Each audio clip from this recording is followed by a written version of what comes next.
taking control, shoveling dirt in every hole.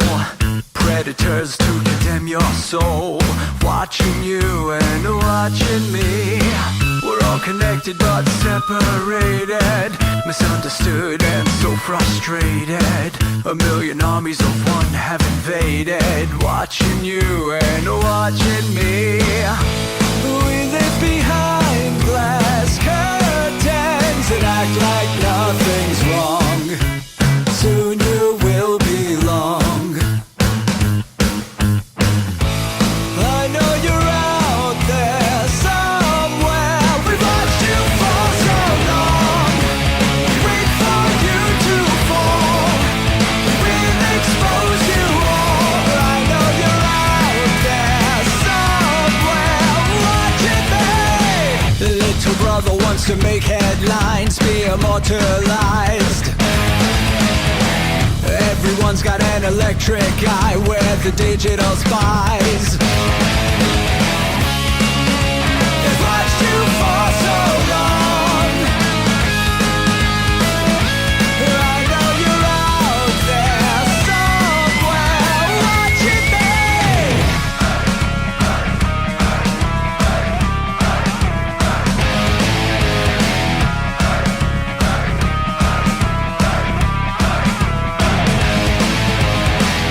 We the people have taken over. We the people are little brother, standing by to dethrone each other, watching you and watching me. Paranoid, the lens is our weapon, desensitized in our lust for attention, democratized by our voyeur obsessions, watching you and watching me. Slaves to perfection, don't let them project you as you are. Reveal your every flaw. I know you're out there somewhere. We've watched you for so long. Wait for you to fall. We'll expose you all. I know you're out there somewhere watching me. Little brother wants to make headlines, be immortalized. Everyone's got an electric eye, we're the digital spies. They've watched you for so long. I know you're out there somewhere watching me.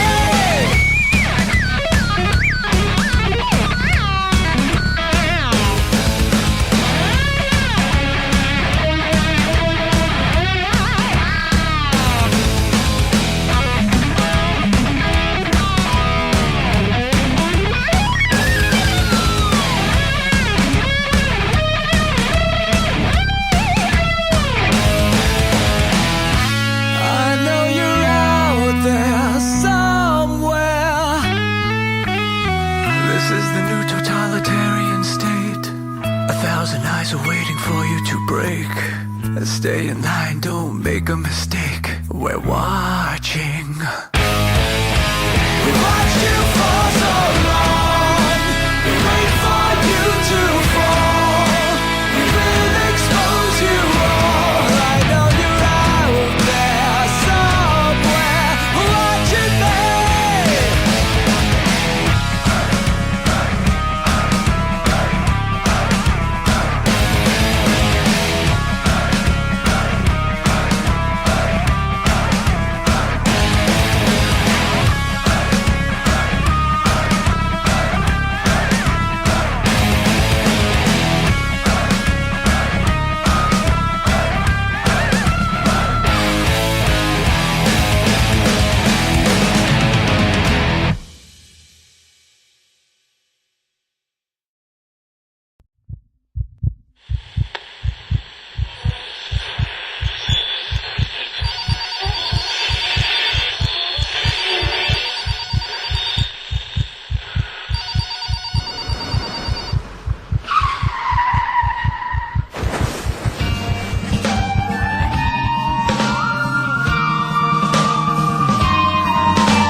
Let your experience begin right now. From high atop the mountains of British Columbia to you listening around the world, this is Spaced Out Radio. You can follow us on our website, spacedoutradio.com, on Twitter, @SpacedOutRadio. Give our Facebook page a like, Spaced Out Radio Show. You can follow us on Instagram, Dave Scott, SOR, or on our YouTube channel, Spaced Out Radio Show. Let us play with all our toys. They let us think that we're big boys. They let us make the louder noise, but women rule the world. They let us think we're Superman, that we're the only ones who can be strong, but we break on command, cause women rule the world.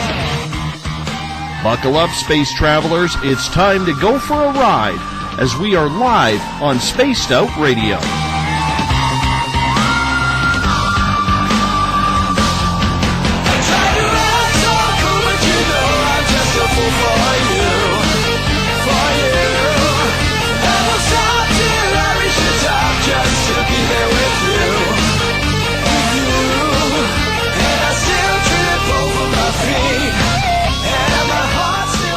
Ignition sequence start.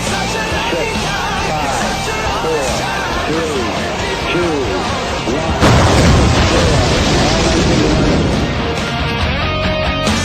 The deeper I go, the deeper I fall.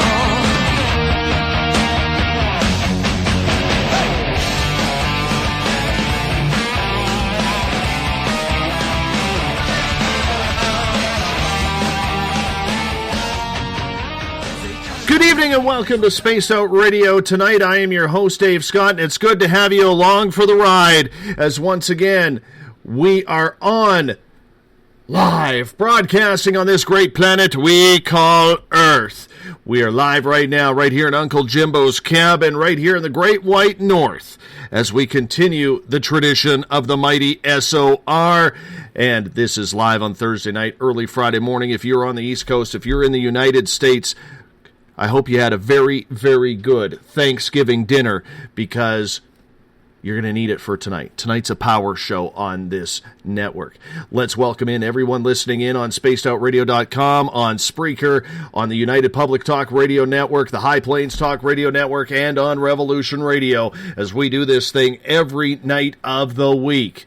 And we rock in and out of every show thanks to our resident guitar god, Mr. Ron Bumblefoot Thal, formerly of Guns N' Roses. Yes, Bumblefoot is the official sound of SOR. If you want to follow me on social media, you can do so on Twitter, @SpacedOutRadio. Give our Facebook page a like, Spaced Out Radio Show. On Instagram, I can be followed at Dave Scott, SOR. Subscribe to our YouTube channel, Spaced Out Radio Show. Tune us in on TuneIn, download our show from iTunes, and of course our website is spacedoutradio.com. If you want to take part in this show, because we don't take callers, you have to sign into one of the special chat rooms on Revolution Radio, on Spreaker, on the UPRN chat room, and on Facebook at the SOR Space Travelers Club. And if you haven't signed up for the SOR Space Travelers Club yet, you have until tomorrow at 9 o'clock to do so. So just less than 12 hours from now, because it's only $5 a month, and with that your name gets entered into monthly prize draws. We want you to get access to that. You get access to private group interviews, access to a special section on our website, and more. Hey, we're going to give you a hell of a lot more than just access to our archives. Well, on our website you can read up on my latest blog, check out Eric Markham's SOR Spacewire for your latest and weird news, and if you've had an experience or a sighting you can't explain, just head to our website, fill out a Sightlines report. Our researcher Mike Schmidt is ready to find out what's going on. All your personal information is 100% confidential. We want to thank everyone listening in on the United Public Talk Radio Network, 107.7 FM in New Orleans, and their listeners from 160 countries around the world. Thank you for inviting us into your home, your car, wherever you may be listening. And remember, if you're listening on Revolution Radio, the Double R machine is ready for you. We got to take the donations. Take the time to visit freedomslips.com and donate today. Tonight, I want you to look up at the stars. And there's a reason for this. Well, as long as it's not cloudy out like at my place right now, because you might have troubles then. But can you sit there staring up at the stars and think that we have traveled way up and beyond? Tonight's guest, Randy Cramer, will make you think and make you wonder. You see, Randy, otherwise known as Captain Kaye, is a military project. We've talked super soldiers on this show before with Laurie and Fenton and others. And if you've never heard Randy's story, be prepared to be amazed and in awe. Randy is the most public figure in the world of conspiracy, in my opinion, when it comes to government black ops. He is a retired Marine. He spent 2 decades of his life serving the United States Marine Corps. But his hot spots weren't Afghanistan or Iraq or anywhere in the Middle East. They were on Mars. Yeah, take that. So, for those out there who believe that we haven't visited the Red Planet yet, Randy's going to make you think again. His stories and knowledge will sound outlandish and so sci-fi, many of you will think there is no bloody way in hell that he's not reading a movie script. But it's factual and truthful. Randy has died, come back, age regressed, and his brain has been tampered with to suppress the memories of his military service. 17 years away from Earth is one hell of a long tour of duty. From fighting with and against aliens to the colonization of Mars, how we got there, what space is like. We are likely going to have the most impactful 3 hours on Spaced Out Radio that we've ever had. And on that note, we welcome Captain Kaye into Spaced Out Radio land. How are you? I'm good. How you doing, Dave? I am good. And you know what? I checked with certain people, my guides, everything. We're not being dismantled tonight. Because when I had you on the show exactly 1 year, 1 month, and 5 days ago, we actually, 21 minutes into the broadcast, got hacked to the point where I had to shut the show down. And you were laughing on the other side of it, because when I called you on the phone, I'm brand new to this show. I'm all embarrassed because I'm trying to make a name for myself, and this crap happened. And you were laughing, and you're like, Dave, I've been on 14 interviews. This is the 6th time I've been hacked. Don't worry about it. And you made me feel so at ease with that. And I've wanted to state publicly to you that that moment when you said that meant so much to me, Randy, because I was so embarrassed and really thought that this may be the beginning and the end of SOR. But 2 years later, here we are. Well, you're very welcome, and I understand that being your first go, that must have felt pretty awkward. But yeah, I was batting about 50% with, trying to do an interview or show with someone and have it go wonky because somebody interfered electronically or on my end or their end and screwed with it. So it was just par for the course for me at the time. So I'm glad I could say, don't worry about it. This happens all the time because it has happened less and less, but. Certainly in the early days, it was about 50-50 that a show was going to go up or down.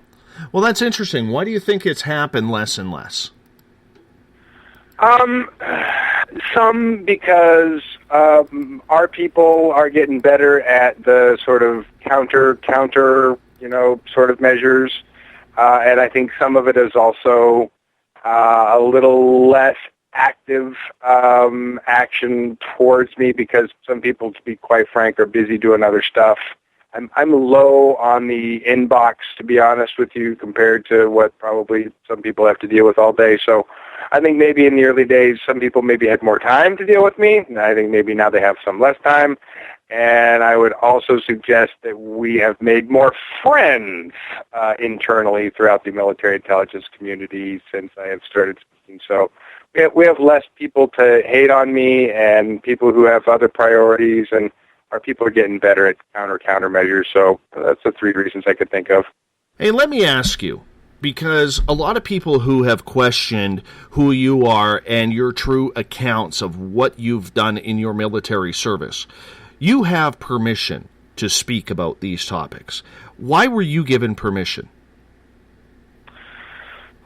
From my understanding, the process was that the command staff decided somebody was, going to get picked to be a public spokesperson.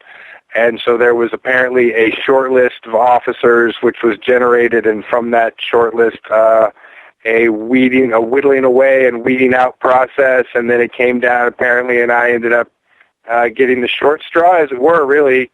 So just somehow I ended up on a list of choosy chooses, and then it got whittled down, and I got to be the choice, and then someone asked me, and I said, yeah.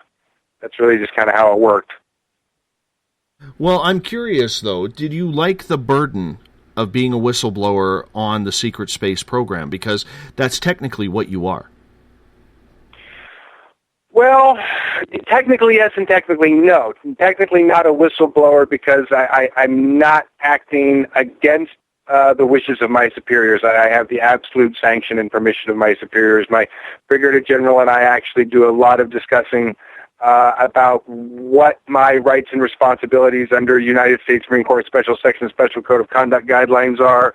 So we discuss a lot about what the legal parameters for what I'm doing and how I act and other parts of my job that I do and so forth. So I'm quite assured, based on those conversations I've had with him, that we are fully and well understanding what our legal ability is, what our legal powers here are, and I fully understand what I'm legally empowered to say and do in the job that I've been given to do. So I think I understand it pretty well. So when a lot of people hear your story, and maybe tonight is the first time for a lot of them, Randy, because there's always newbies around, you know, you are someone who spent 17 of your 20-year career on Mars, and I would like to give, before Mars, a brief history on yourself, on how you got to that point. Well, sure. That's where the story, I mean, it's probably hard enough for some people to accept that, you know, we have a 70-year secret space program that, you know, got to the moon way before we say we did and got to Mars way before we say we did and started building things in both places way before we officially say we did. I realize that can be hard enough for some people, but it is a bit more of a stretch to say where I came from, because in the sort of early to mid-'60s, one of the technologies that the different agencies within the covert military space programs were developing were genetically augmented soldier, aka super soldier programs. So of that sort of era, this is always part of the complicated part of the story, things were going, what I would say, and what United States Marine Corps Special Section investigators and observers would say was going not in a positive direction. Instead of making really, really sophisticated quote-unquote super soldiers, there was a much more focus on making what I would really refer to, or what we refer to in the report we did on the subject, called murder machines. And there's a difference. There's a distinct difference in how you design, engineer, program, and develop someone to be a super soldier versus a murder machine. And one is obviously imbued with self-thinking ethics, a moral center, you know, and how it goes about its mission and duties and obeys its orders, versus one who just, you know, pulls triggers on command. And how you have to condition human beings and the human mind to do that is a sort of very unfortunate process. You have to sort of break down people a lot to make the murder machines, and so you end up sort of hurting the raw material, as it were, not to sound too cold about it, but when you're thinking about human beings as raw material and you're damaging them in the process, you're not really making the most effective use of them. So we recommended some better usages. So my program came out of a notion of let's have some better usages. So let's start with that I came directly out of the notion that I was going to be designed and built under a augmented soldier, super soldier program under United States Marine Corps Special Section guidelines and auspices. And that means, unlike some other programs where they were taking young children and adapting them, I essentially was engineered from the ground up. So the notion that they were taking raw material from a family line that had genetic material that they were fond of, and knowing that they were taking portion from my biological mother and my biological father, and then tinkering with that in whatever fashion that they felt, you know, would make me sing, as it were, as a super soldier or as an augmented soldier. And then I was gestated and born, and then immediately entered into a program and training program pretty much as an infant and as a toddler.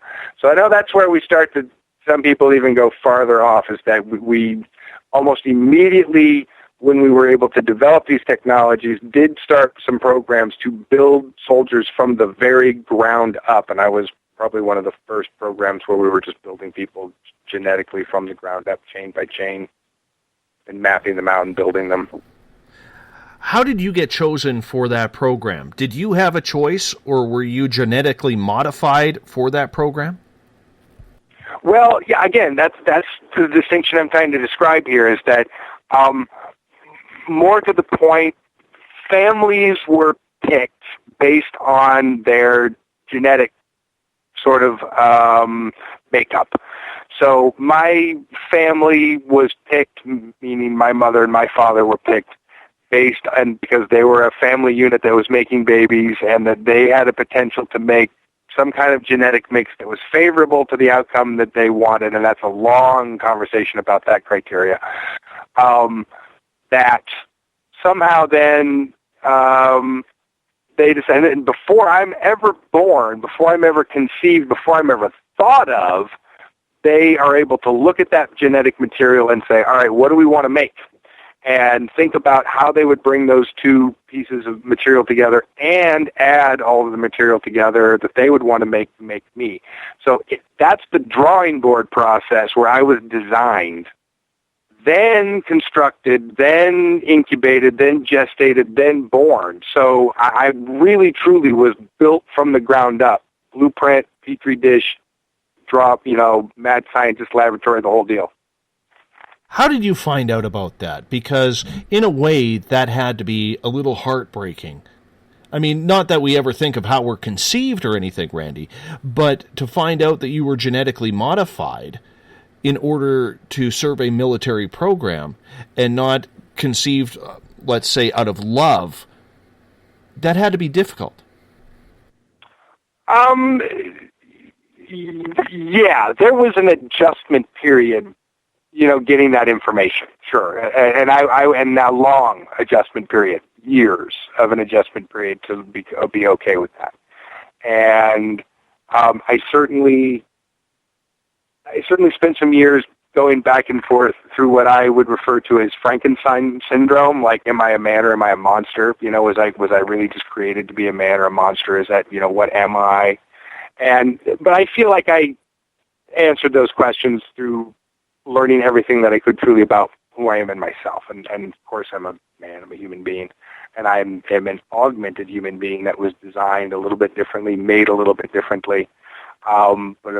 There is nothing about me that makes me somehow robotic or monsterish. There's, I'm as human being, as man as anybody else would be. So those questions I feel have answered. But believe me, when I learned that was where I came from, that was a harsh kind of reality to sort of chew into, and I was not really comfortable with that for a while and wrestled with it for a while. Yeah. What was it like the first time you found out that you were going to Mars? How did that process take place? Didn't know I was going there till we got there. So that's probably the shocking part, is that I knew I was going somewhere. When we were going through the process of getting the contract signed and getting the paperwork ready and essentially getting sent out from Lunar Operations Command on the moon, which was maybe a 48-ish hour process or something. I didn't know where I was going, and I was told that I had to sign everything before we could be told where we were going to go, but then we were basically going to get told by the people who were taking us there when we went there, but they didn't tell us until we actually arrived there. So, we left in a very, very large transport ship from the moon and then took a jump gate to Mars, and at that moment was told, on the intercom system by the pilot, welcome to Mars, your new duty station. So at that point, I was like, excuse me, what? Excuse me, where? What? I was, you're with a lot of people being told, to just orderly, if anyone who's been in the military knows how this goes, it's get in line and follow the person in front of you and don't stand there too long or the guy behind you is going to step on your shoes. So, you're constantly being moved and you just move.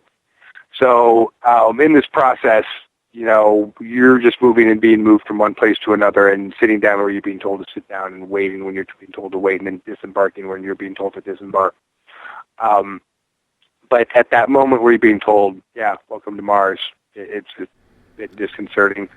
And then coming down the gangplank, which I've talked about this experience, and seeing that we were walking out into open air onto tarmac, and starting to have concerns like, we don't have spacesuits. Are we okay? Is this all right? And not having any time as you sort of being marched down the gangplank, and then all of a sudden you're outside, and there's thin, cool air and sun hitting your face, and you're like, oh, well, I guess we can breathe here.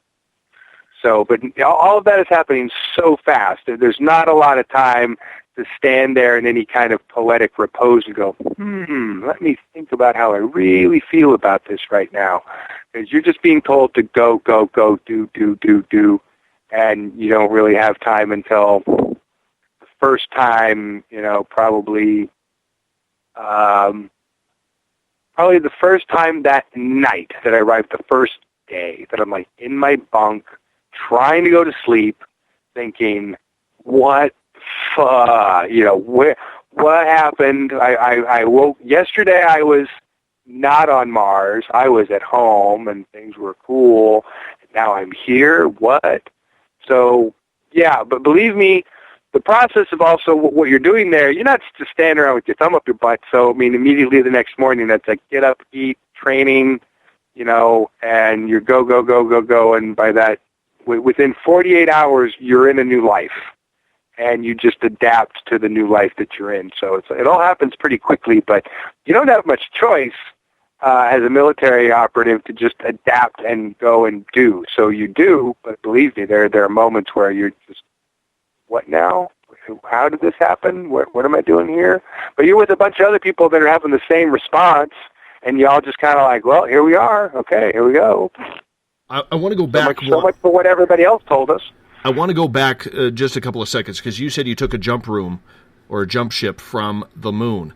So how did you get to the moon? Like, were you at a military installation in the United States or a special covert op building somewhere, and then you made the jump? Like, explain how that happened.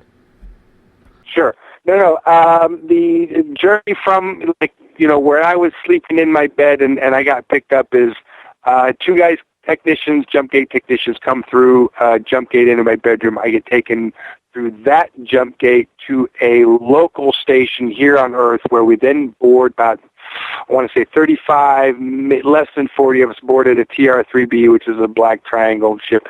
That took off from the American Southwest, headed for the moon. That took about 90 minutes.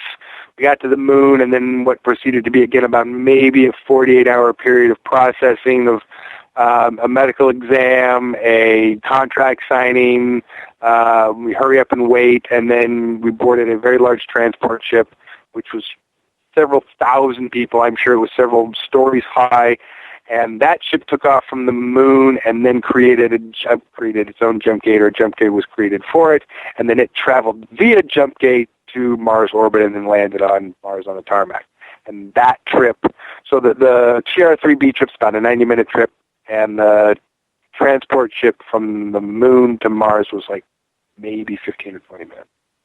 Very fast. Randy, this is so out of a sci-fi movie that we just, as most humans, cannot conceptualize what you have gone through to get from the moon to Mars within minutes. We look at that as a couple years away in our current space travel that we know of.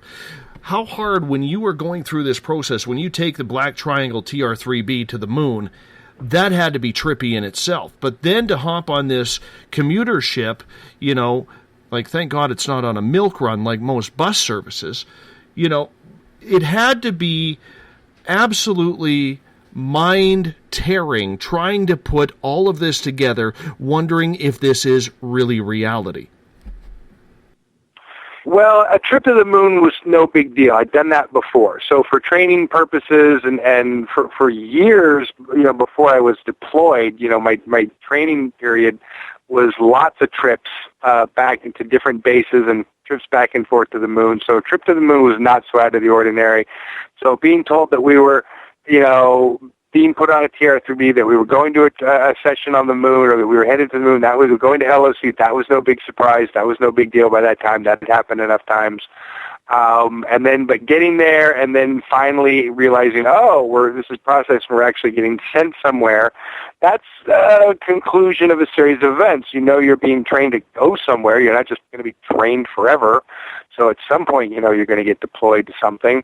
And at that point when it's finally time to get deployed. Okay, cool. Where are we going? Well, we're not going to tell you until you're time to go or you're there. Okay, fine.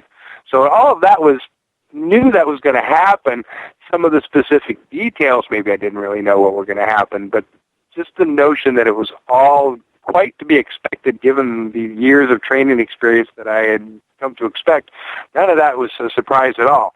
So in context, it probably, all of that makes it more digestible, right? The fact that I knew where I was and what was going on and that, this was all sort of very supposed to happen. Just, I didn't know exactly where we were going, or what the destination where I was headed was going to be, and that was a surprise. And then the ship that we took, that was different than anything I'd ever been on. But again, this is all in the context of being part of a covert military space program, so that's not a total surprise. Taking a ship that takes a jump gate, that, again, I've taken jump gates before, so that's not a surprise. The ship takes a jump gate, that's not a total surprise. Just because none of these things are necessarily things that have happened before, they're in a context which is not shocking. Surprising sometimes and like, what? But not just so shocking, like, what? Wait a minute, I was supposed to be pushing a broom today, when, there is this whole other programmed knowledge within me as part of it goes with the training and the experience of the training that I know what's going on. I know what's happening. So that's not a surprise or a shock. Absolutely. And what did it feel like in that travel? Because none of us listening to this show, unless they are part of or privy to some government operation, know what it feels like to fly in space. How was it to go from here to the moon, and then because the transportation was so quick from the moon base to Mars, what did that feel like on your body? Well, I mean, the TR-3B ride, it has a pretty good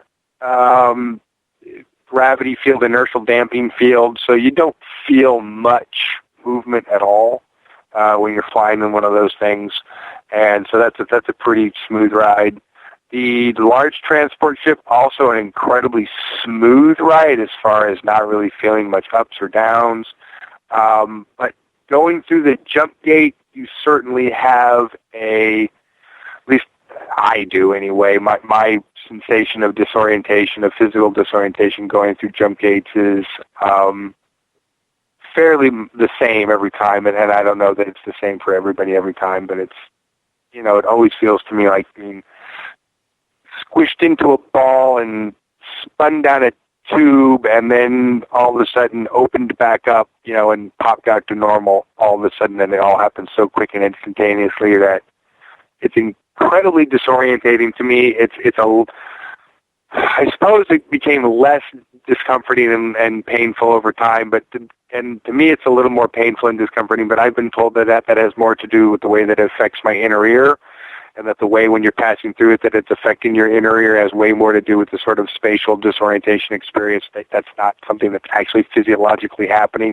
You're not actually being pushed into a little ball and then spun around, but that's what's happening because of the disorientation of going through a temporal spatial wormhole on your inner ear, et cetera, et cetera. And so some people have a very disorientating response to that. Some people have less so. I have a pretty disorientating response to that.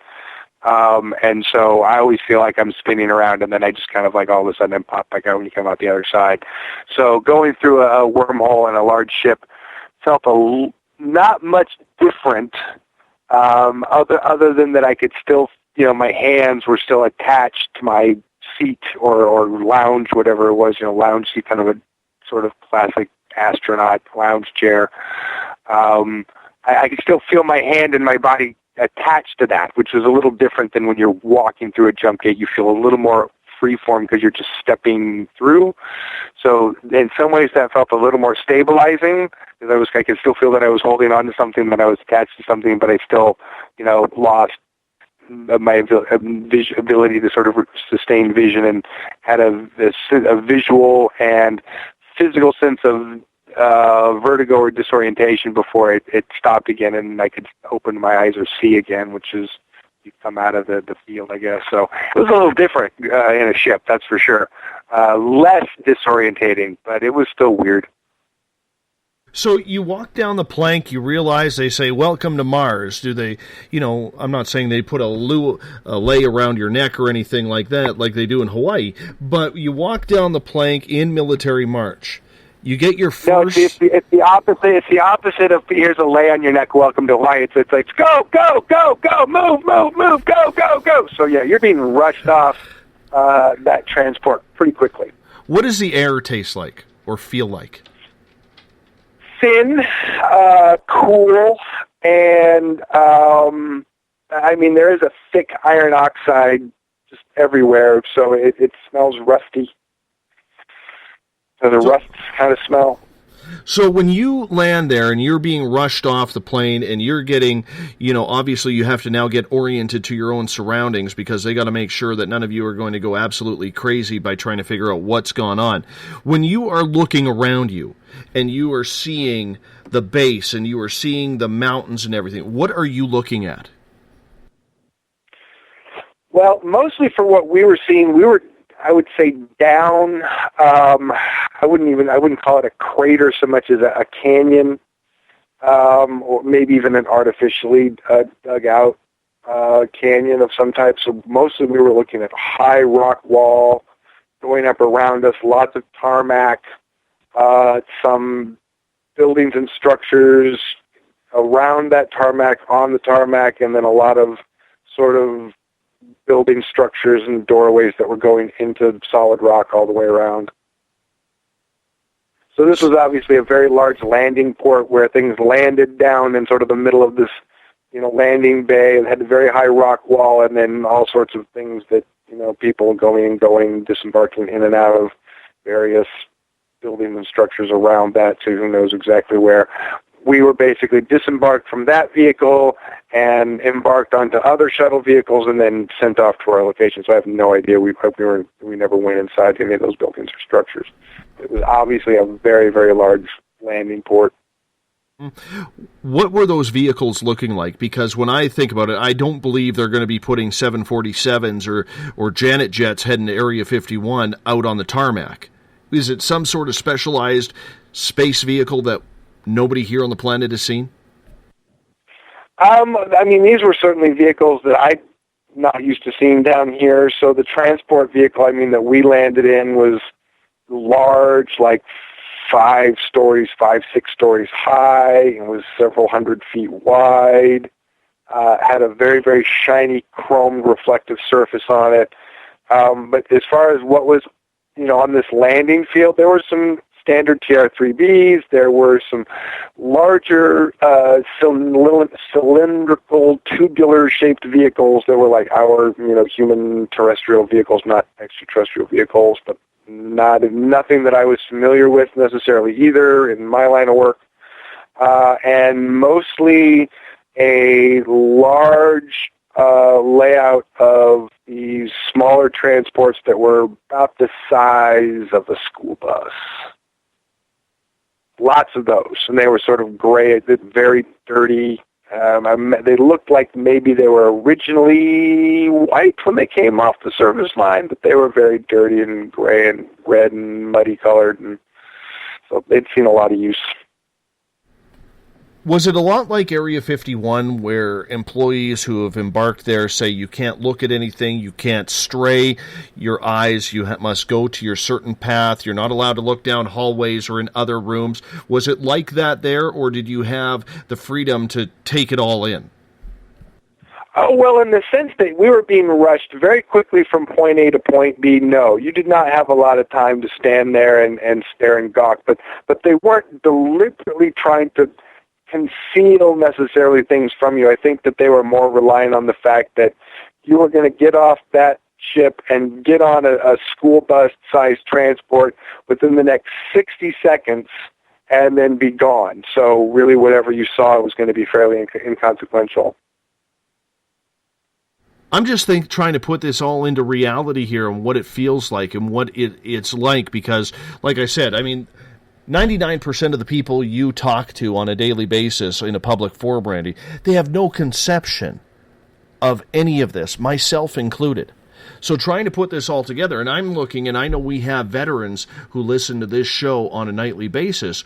We're all excited to actually hear all about this. Let's talk about you as the soldier. So what was your main job? When you went through that first briefing, what was that like? Well, yeah, the first briefing was, here's how the equipment is going to work. Here's the main equipment you're going to be using.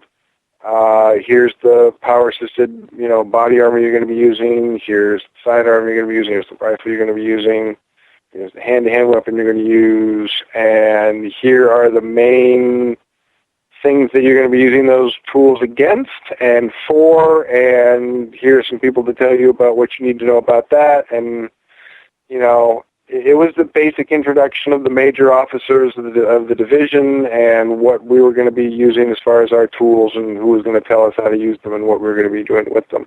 But it was just sort of basically a standard briefing, except it was, very unstandard, telling us that we were going to be wearing pretty high-tech equipment that was unfamiliar to me at that time. We had not been trained or tested in any kind of power-assisted body armor before, so that was new.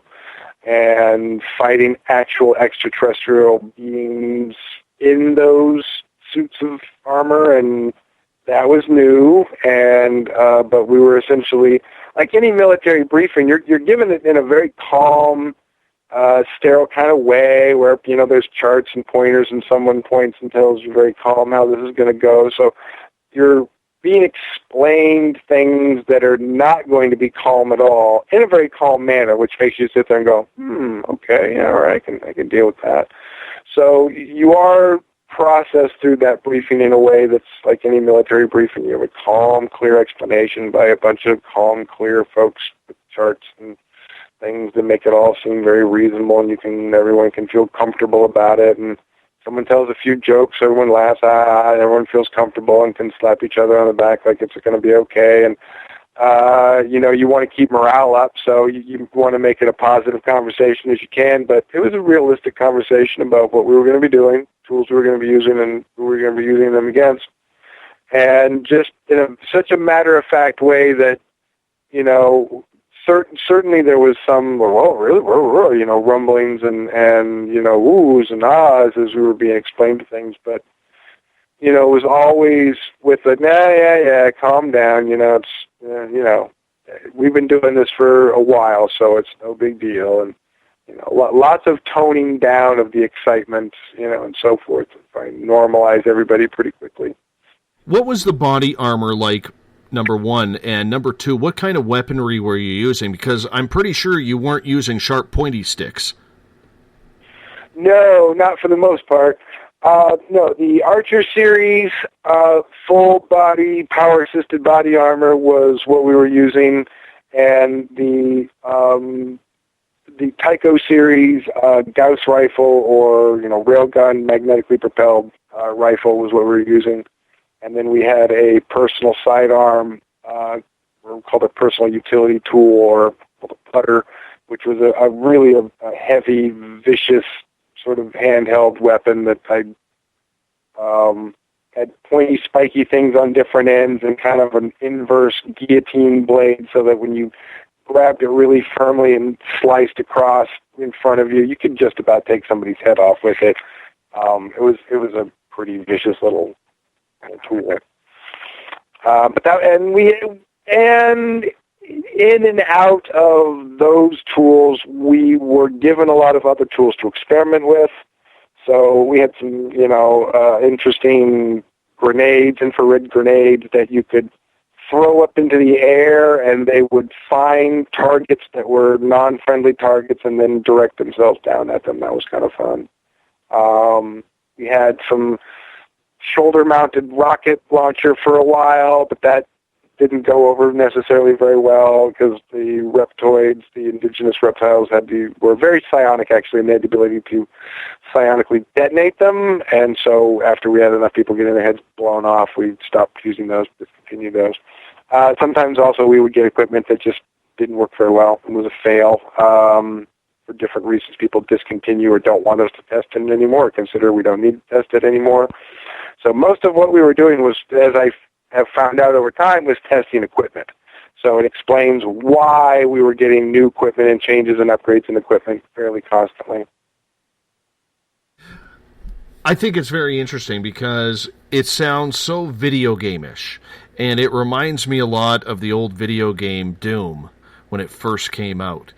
And when you were being tested with this new technology in regards to weaponry, were you shooting conventional type bullets? What were you shooting at them?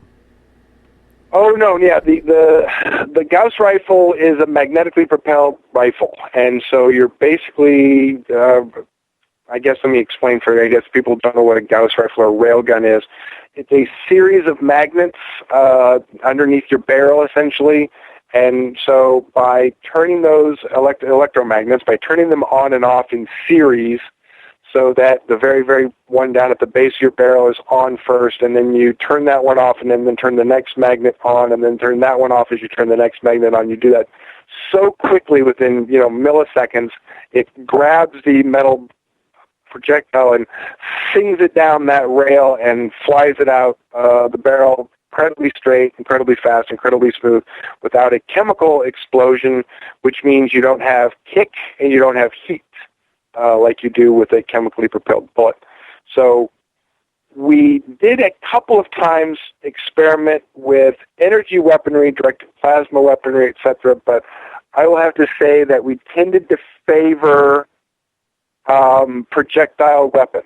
A weapon, a rifle that shot out a little metal object is something that we tended to prefer on the battlefield as opposed to a directed energy weapon for whatever reason. And I would suggest that it was the most familiar to us as human beings who have spent more genetic memory and generations shooting each other with guns than we have anything else. So, it's just very familiar to us. And those are essentially, when I got there, we were using an 11 millimeter projectile, it wasn't much more than a ball, to be honest with you. And the way that they kind of were fed in, they were occasionally changed the fittings to change the sizes to try and make them more aerodynamic, less aerodynamic. But the thing was, if you really wanted them to feed fast, you needed to sort of make them as, smooth or round as possible. The more complicated we got with sort of belt feeding, the more jams you had. If you had, jams were cost, not fun. So it just ended up more often than not in the transition that you ended up with a round ball that was flying out very, very quickly. But with a non-chemical propelled weapon that's shooting very straight, very quick, you end up getting an incredibly accurate shot, it turns out, with a little round ball.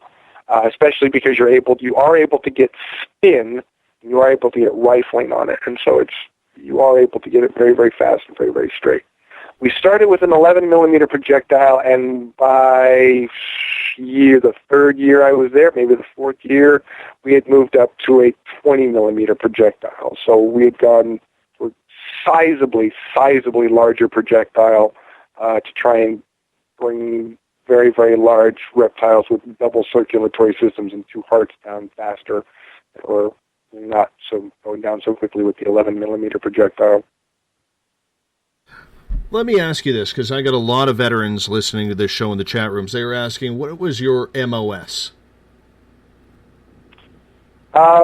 Special Tactical Operations Division is a Mars Defense Force operation. So MOS is, I realize that everyone wants to know what a Marine Corps MOS is, but the United States Marine Corps Special Section does things a little bit differently. So when I was brought in as an augmented soldier, I was essentially just put in as infantry. But infantry becomes Special Tactical Operations or Special Tactical Infantry as the programs develop. So then that developed into something called Augmented Infantry, which then changed into something called Special Tactical Augmented Infantry. So a number of these names have changed even throughout the time that I have been in a soldier. So that's a hard question to answer because none of the things that we did were as standard to Marine Corps MOSs. So when you... So sorry for the sloppy answer to that question, but that's just the way it works out.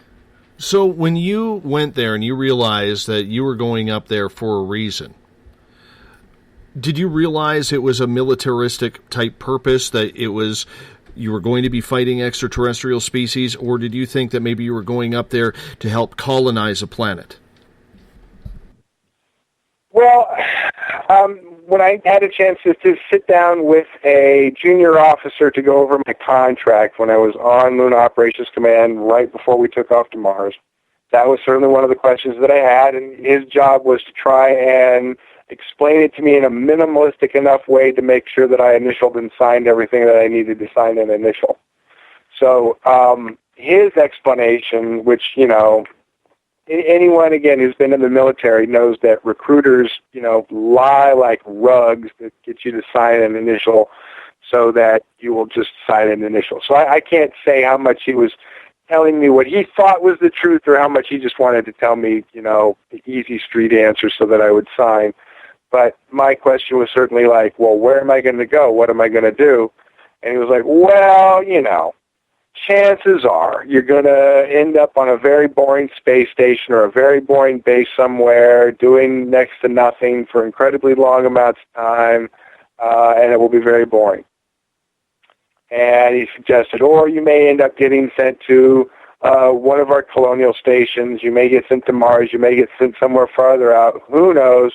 But chances are you're going to be somewhere very boring where there won't be much action at all, and that's probably going to be that. So it was whatever he knew or didn't know. It was very downplayed, whatever I was going to be, whatever he thought or didn't think or knew I was going to be doing. I don't know. He just wanted me to sign and not ask probably too many questions. So I was certainly given an impression at that time that I was going to go somewhere boring, but that was probably because it was his job to tell me that I was going somewhere boring. How many people I had no idea. How many people are up there, Randy? Where? On Lunar Operations Command on the moon? Both. Or on Mars in the colonies? Both. Lunar Operations Command and is one base, is one area, and there's so many other operations and bases on the moon. I couldn't tell you what the total personnel is. There are a number of lunar colonies. I couldn't tell you what those personnel numbers are because they're not numbers that not all of those colonies are colonies that we're necessarily have shared intelligence with, so I couldn't tell you what their numbers are. Now, with the Mars colonies, there was a census that was going on earlier this year. And just as we were starting to get numbers for that census that were starting to come in at about 10 million, which was a pretty sizable number. That was more than what we thought. So, but not long after that, there was this huge explosion. There was some people were reporting some either a natural or unnatural disaster or explosion of some kind. Some people consider that it might have been, a huge earthquake or natural disaster or reactor explosion. And there was all this questions about what was happening. And it turned out that there was actually a bit of an uprising we're not exactly sure in which colony and or colonies because they're not all run by the same people. I mean, the ICC manages or sort of operates the colonies, but each individual colony, as it turns out, is run by a different group or organization. And it gets very complicated as we're getting more and more intelligence about this. But now, after that, now we realize there's a full uprising and a whole bunch of people died. Now those census numbers are off again, and now we have no idea. So we were at 10 million earlier this year, and now a bunch of people are dead, probably somewhere between 1.5 million and maybe 3 million people are dead. So we could be, now somewhere more close between 7 and 8.5 million, but we don't know. But then there's the fleet. I couldn't say, I don't know how many ships are in the fleet, and I don't know how many personnel per per ship in the fleet, so I couldn't tell you exactly how many people are in the fleet either. And then we also have some extended colonies in other places in the solar system that I'm not privy to know exactly where those locations are. I couldn't give you those numbers. We have no less than 24 fully stationed bases, military stations, but they're not like engaged in like military operations like we were on Mars every day, so I couldn't tell you what those personnel, outfittings are. We have an extended fleet that is outside the solar system now, but I couldn't tell you how many ships or how many personnel that is. That's all such classified information that I couldn't even get it for you. Even if we had it, I couldn't get it for you. Is there But we're talking hundreds and hundreds of thousands of personnel. That's amazing. How long? And do all these people know that they are there long term, or do they get to come home at certain points to check in with family and friends? I'm sorry, let me go back and answer that question in the vague numbers that I can. We are talking about no less than hundreds and hundreds of thousands of military personnel and millions of civilians. So those are the numbers we're talking. I don't know specific numbers, but we are definitely talking millions of civilians and hundreds of thousands of military personnel. Now, is that a worldwide or just American? Oh, no, that's global. That mostly United Nations countries, members, United Nation member countries, because you kind of have to be in the club to join the group. When you look through everything and you hear so many stories, whether it's Andrew Basiago saying he was a chrononaut and accusing Barack Obama, the president, of being a chrononaut as well, when you hear people like Alfred Labernaut-Weber talk about the exopolitics side of everything, are they telling the truth? And if so, how do we know? Well, it's always hard to know what every person is telling for the truth. That's always a hard thing to do. I will say, I know Andy Basiago is a wonderful human being. I know that he has recollected his experiences, I think with an incredible amount of accuracy to the best of his ability, and I think that's a lot. That's significant. I am to understand that, in fact, Barack Obama was also a member of the program. There's really not much more I can say beyond that, other than that we also are to understand that he was in the program. Alfred has a lot of opinions about things and reports on a lot of things that I'm not necessarily going to agree with, but his job as a researcher and or a presenter of alternative media information, it's his choice to do, however he wants to do that. But if someone is an actual experiencer and has some actual experiences, and I have a chance to sort of, hear what they're doing and listen to their briefing and ask my people if we need additional information on that, I can certainly double check all of that if I need to about someone or something specific, but where it's relevant to my job. But I've also been told it's not our policy for me to go around pointing fingers at people and saying, you're not telling the truth and you're not telling the truth, because I could just spend all day doing that. So I certainly don't want to bother going around and pointing fingers at people. But I think people have to kind of stand on their own 2 feet on that one. I think Andy certainly does. So. Well, he hasn't been disbarred from the Washington State Bar Association yet. Absolutely. And I've said this to people who think that I'm making up stories, that if you think that the Marine Corps and the United States military thinks that people who impersonate officers is hilarious, and that I would continue to be doing this if I were impersonating an officer, you just got to be kidding yourself. So for the exact same reason that, I am not in handcuffs and he is not disbarred, are why we are not liars, because if we were telling mistruths, we would be liable for, being in breach of serious conduct code, as lawyers and military officers who are held accountable to a much higher standard than regular civilians. Silly question it might be, but I think it's relevant. Do you know how old you are? Yeah, about 80 years chronologically. Yeah. That's training periods, service period, altogether, it comes out to about 80 years old. So what year were you born? 1970. So quantum dilation is, packing all that extra time in there is how you end up with 80 years. But, yeah. So in relative human terms, you're 46. Correct. So the body I am in at the moment certainly has all the physiological properties of one being 46, because the body that I'm in was put back into a same age body when I was brought back to 17, so I was put back into a 17-year-old clone body, and that body has been allowed to age, progress normally, so certainly I would appear to be in the same physiological age body that my chronological age would appear to be. So yeah, I get to be basically an 80-year-old man in a 46-year-old body. Good times. We are talking with Randy Cramer tonight on Spaced Out Radio. We are talking Mars. We've been there a while. There's millions of people on Mars. We're going to get more into this story with Randy, his experiences, and what it's like to look an alien face-to-face in combat. We all want to know, and we're going to get into more of the political side of it as well. Randy Cramer is going to be here for the full 3 hours tonight. We appreciate Captain Kaye taking the time. And hey, we made it through an hour, Randy. We made it through an hour. We've broken our record here with you. Woohoo! Exactly. I'm looking for the tinsel and everything to be falling down, and I'm going to go put a party hat on here during the break. So I appreciate y'all listening in, and I know this is a controversial topic. Randy knows it's a controversial topic, but we're going to get more into this as the night goes on. You're listening to Spaced Out Radio. We'll be right back after this. Looking for news beyond the mainstream news?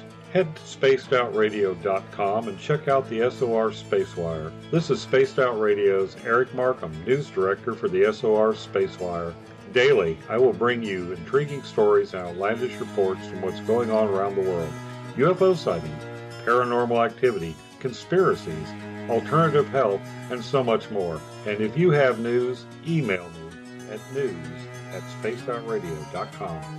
Hi there, I'm Butch Witkowski, lead investigator with U4Cop. On the final Monday of every month, you can listen to me and host Dave Scott on Spaced Out Radio's Strange Days. We're going to get to the heart of the matter when it comes to what's happening out there. People are seeing and experiencing things from ET contact to Bigfoot, and I want to hear about it. Your experiences are what we investigators need to help solve these unknown mysteries. So tune in at spacedoutradio.com. Have you had an experience you can't explain? Had a run-in with ghosts, maybe Bigfoot, or seen lights in the sky? Hi, I'm Mike Schmidt from the SOR Sightlines. I'm here to investigate your sighting. Head to spacedoutradio.com and fill out a report on the Sightlines. All your information is 100% confidential, and I will help you figure out what you've been seeing.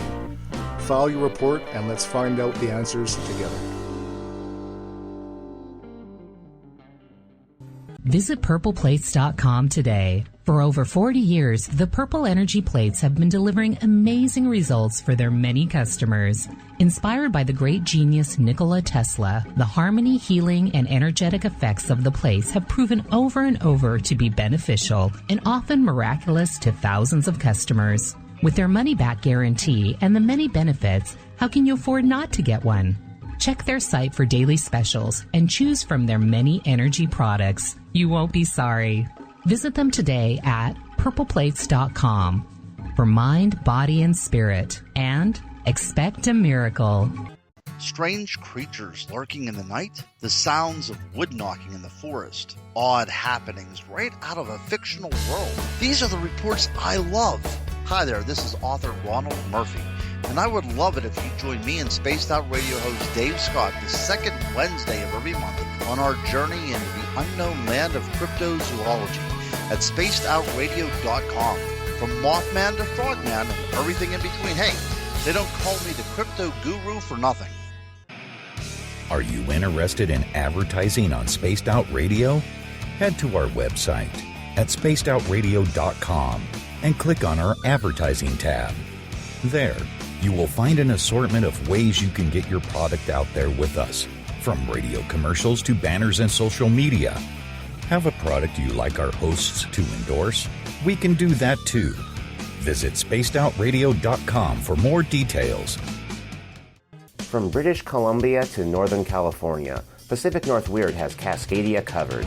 Check out our feature videos at spacedoutradio.com, where I, Vincent Zunza and my super sleuth partner Alexandra Sullivan track down the weird and strange stories from around the Pacific Northwest, from Bigfoot to Mel's Hole and everything in between.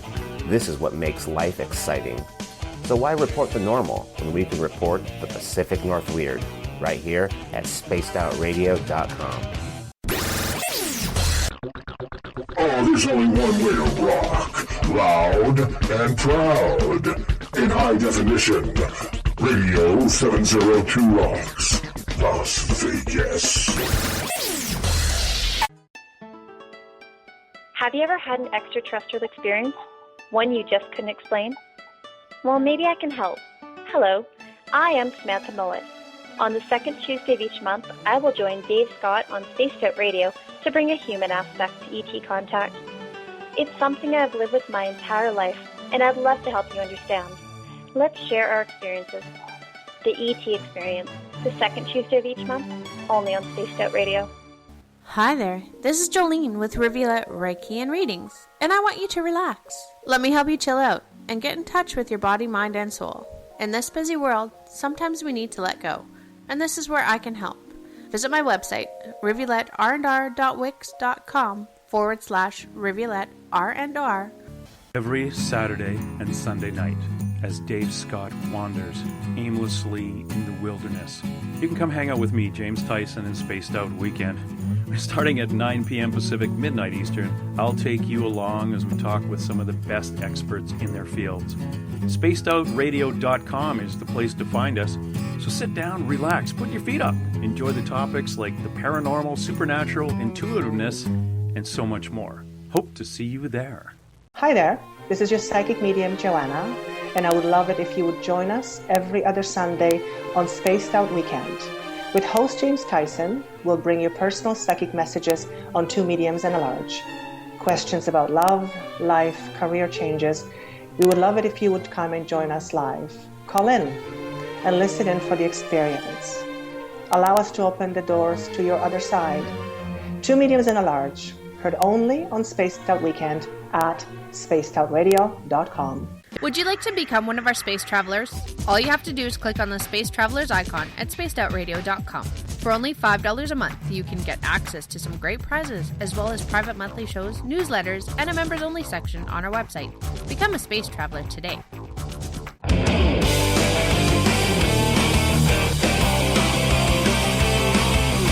Do you have a topic or a guest that you'd like to hear on Spaced Out Radio?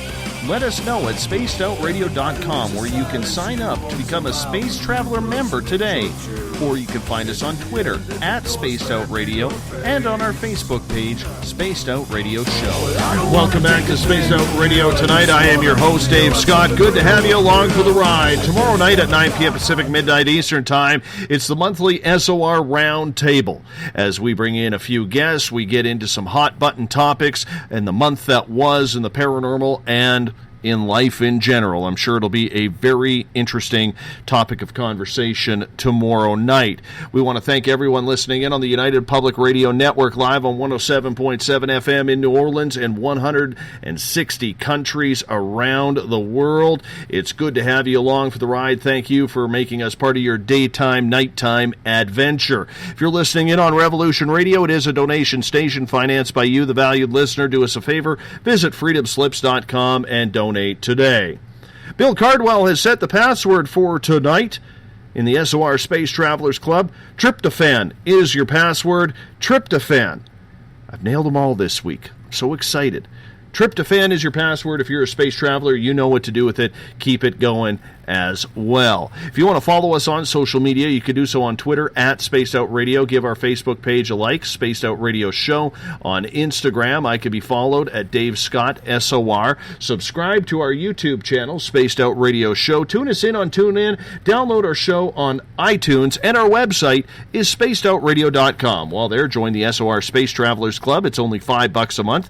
You can read up on the SOR Spacewire. Catch my latest blog. Read up on Mr. Ron Bumblefoot Thal, the official music of this show. And, of course, if you've had a weird sighting that you can't explain, fill out an SOR Sightlines report. Mike Schmidt is waiting for your information. Tonight, we are looking way up in the skies to Mars. Randy Cramer, Captain Kaye, is our guest. He came out publicly about 10 years ago that he is an experiencer, and his military service was stationed on Mars. Welcome back, Captain Kaye. Well, thanks for having me, Dave. I got a lot of questions from our audience. Do you mind if I fire you off a few? Sure, go right ahead. All right. This one comes from KJ. She is asking, when you mentioned that there is multi-countries up on Mars, stationed there, and a lot of UN countries, from approximately how many countries were soldiers and the civilians from?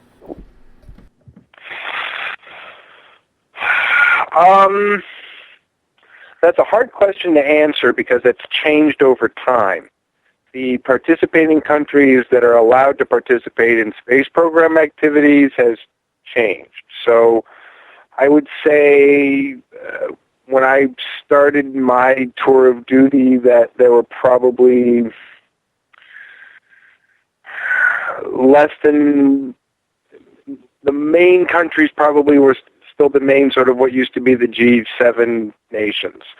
And I would say now there are, I think we're up to maybe 14, 15 participating nations. It's still a pretty small number, but they have added a few. Do the soldiers who are there, do you get to come home for leave? Or does your family even know that you're there? Do you have to waive your rights to seeing your family for a number of years for your tour? Absolutely. For the contract, you certainly you're waiving all rights to communicate, write back home, make phone calls, take leave or liberties. I can say that when I was an officer and a pilot on the Nautilus, that was a little different. We did have occasional stop-ins when, the ship had a layover at a station or something, and sometimes we would get shore leave. But, that was a little bit of an exception and a difference than when I was on the ground in the MDF, when it was like, no, he was just back to the base. And, the simulators were pretty cool as far as being able to feel completely immersed in an experience that was not like where you were. So, you could take a very realistic virtual experience, walk in the woods or walk on the beach as a recreational experience, part of your R&R time. So it believe it or not, it did make a difference, and it did feel like you got to get away even though we never actually got to go anywhere. So you did get the virtual sense of the feeling that you got to go somewhere and get away from your experience and your anxiety and your stress for the moment with a completely immersive virtual experience. That sounds right out of the movie Avatar. Sure. It's just, you basically have to wear this goofy hat and put on these goofy sort of oven mitt things so that you're in this kind of immersive simulator experience, which we mostly use for training, but also has a recreation purpose, so, or function, anyway. We see a lot of people going missing, whether they're in the forest. David Paulides writes quite a bit on this, and he's had some very successful pieces of writing, and whether or not it's human contact that is causing people to just disappear or if it's extraterrestrial contact. Could this possibly explain where a lot of these missing people go?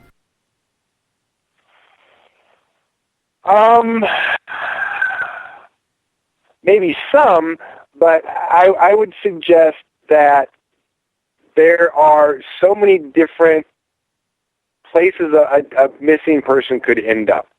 So, for instance, just the mass scale of people who do disappear do indicate that there are a number of programs that are harvesting off members of the population for one reason or another, either as functional material, slave labor, or in some cases a more skilled or functional labor, or maybe for other purposes. There's a number of indicators that there are a list of things that could be the culprit for that. So as an investigator, I have certainly talked to a few people about these things, and the conclusion is not at this time that there's a single source, that you can pinpoint and say, oh, it looks like it's being done by this, covert military department or this extraterrestrial group, and that's not the case. So it still seems to be a broadening phenomenon, means that it's happening more and more. But as far as who and what exactly, I couldn't say, other than to say that as the technology becomes just more and more available to grab people, without a trace, people are just going to use it for whatever reason they feel that they have justified to use that technology, just like every other technology. Where do you get food and water from up there? That's a good question. I know that a lot of the food, they grow some food, they produce some food, but I also know that some of it has to be brought in. Water, I'm not sure where all the water comes from, except that I now have gotten some more recent figures to suggest that they do not have enough natural water source to supply all of the personnel that are there. So there is a water shortage, and they're having to export / import some water from somewhere else. But I can't say where, or whether it's coming from here or someplace closer. There may be actually a closer source of ice or water to Mars than us. So apparently there is polar caps on Mars. You being there, were there polar ice caps there? And if so, was the water just not available for human consumption? I think the answer is that it's essentially because of what happened with the atmosphere getting blown out. It's a dry desert planet. And so, yes, there's an ice cap at the north, but it's a much smaller ice cap than we have here. So it's a lot less ice. Where I was at, where we were stationed, was a northern area that I often like to refer to, sort of geographically speaking, as like Alaska. So, we were very high up north. It was very, very cold. We had very sort of, odd, longish, light, dark, weird seasons and so forth because we were up sort of that high north. It was very, very cold. And we definitely had a frozen season, a winter season where things were snowier and it would snow. It went sometimes on a fairly regular basis. Often light snow, not very thick snow, but again, because of the dry air. Anyone who's ever lived in Colorado knows how this is like. Can drop a dusting of snow, half an inch on the ground at 7 a.m. and be evaporated off the ground by 11 a.m. So same thing can happen there. And there was a spring thaw, and there were small springs / tributaries, streams and so forth of running water that we would sometimes find. And it was certainly consumable. Sometimes it was not too cold, and we could, lift our visors up or pull our helmets off and, drink it and taste it. It tasted just fine. It was, again, very sort of had a rusty taste, a metallic taste often because of the iron oxide and everything. It was like very irony water, very mineralized water, but it tasted fine. But from what we understand, there's just not enough of it occurring in a natural or easily accessible state for the numbers of people that are there now. So they're having some problem getting enough water to the millions of people that they need to get water to. I don't know necessarily beyond that what they're doing. Other than that, mining operations is one of the serious aspects of mining operations is attempting to find underground water sources.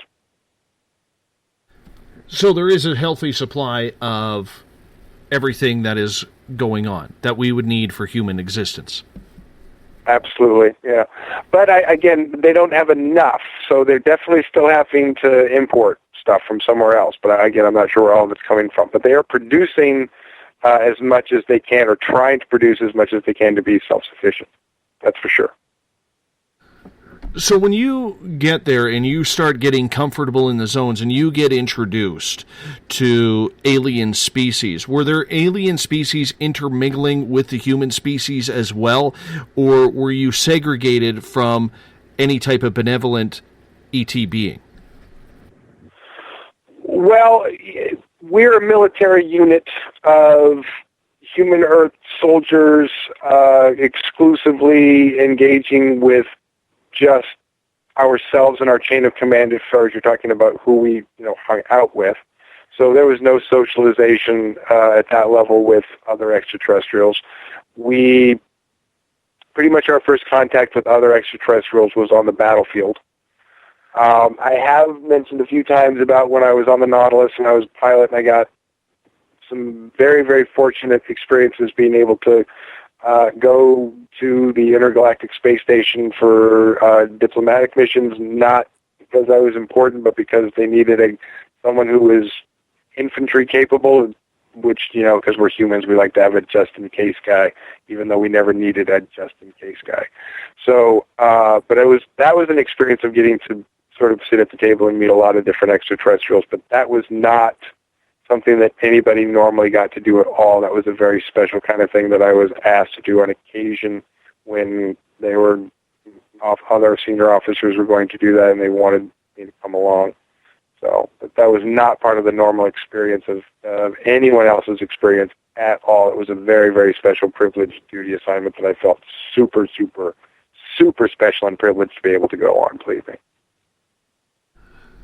Tell us about the first time you were told your orders that you were going out into a combat situation against extraterrestrials.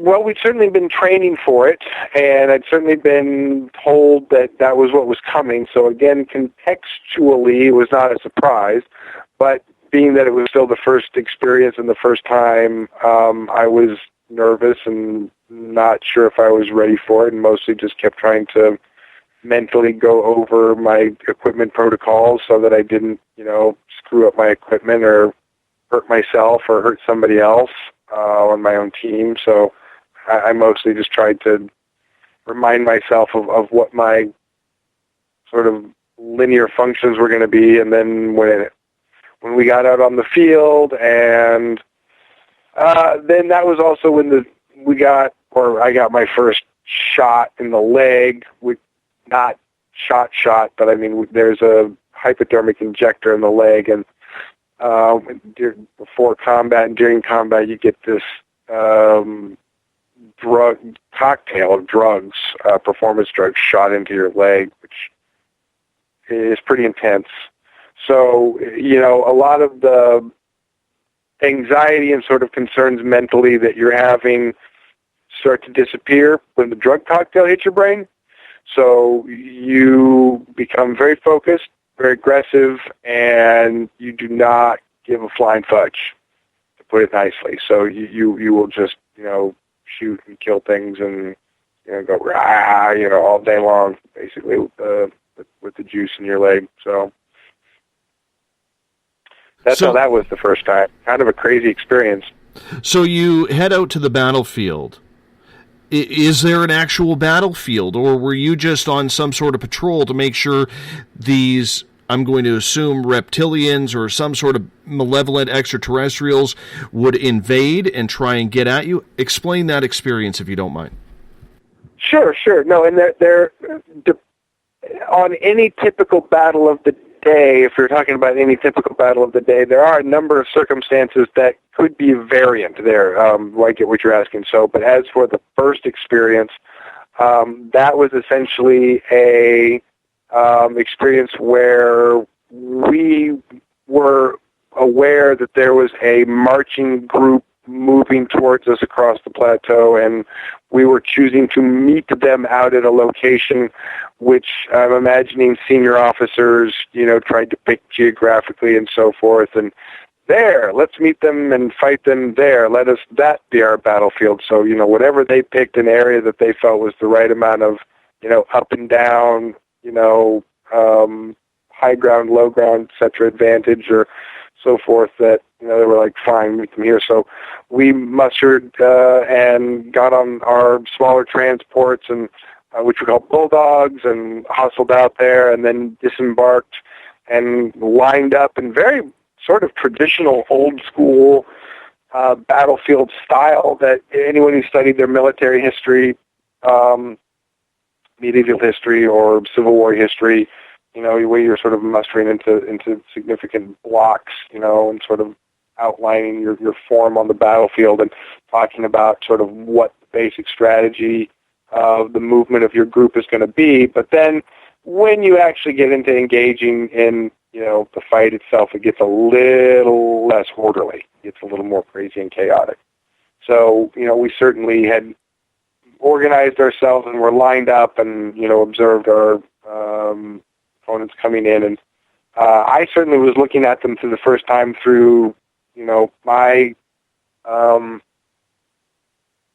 scope on my rifle, because I wanted to get a closer look. And as I'm looking through my scope and getting a closer look, that started to make me nervous for the first time, kind of seeing them up close as they were moving close. For some reason, there was a little bit of a moment of a reality check there, and I kind of went, oh, crap, and, had the feeling of wanting to poop my pants, because it was just a little shocking to see a large group of, pretty fierce-looking extraterrestrial reptiles, and indigenous reptiles to this world anyway, and knowing, too, that in this case, it's not like we were home being invaded by someone else. We were on someone else's home, being the invader, really, and so it was a weird dynamic.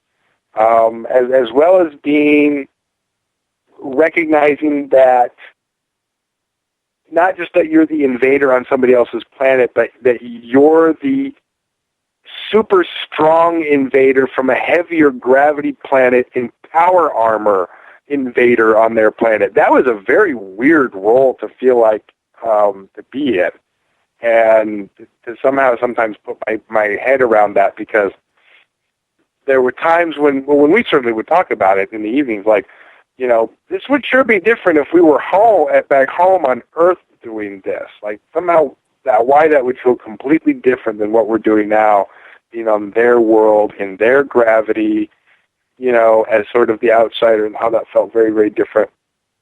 But it was a bit frightening to see them for the first time, because they were a little scary looking. Not ugly scary, but just fierce and, intimidating scary, and seeing something like you've never seen in real life before, or something you'd only seen represented in a movie or a game or something, and all of a sudden you're looking at it and your brain has to actually go, yeah, we're looking at that for real. And all the mental and emotional adjustments you're trying to go through. And,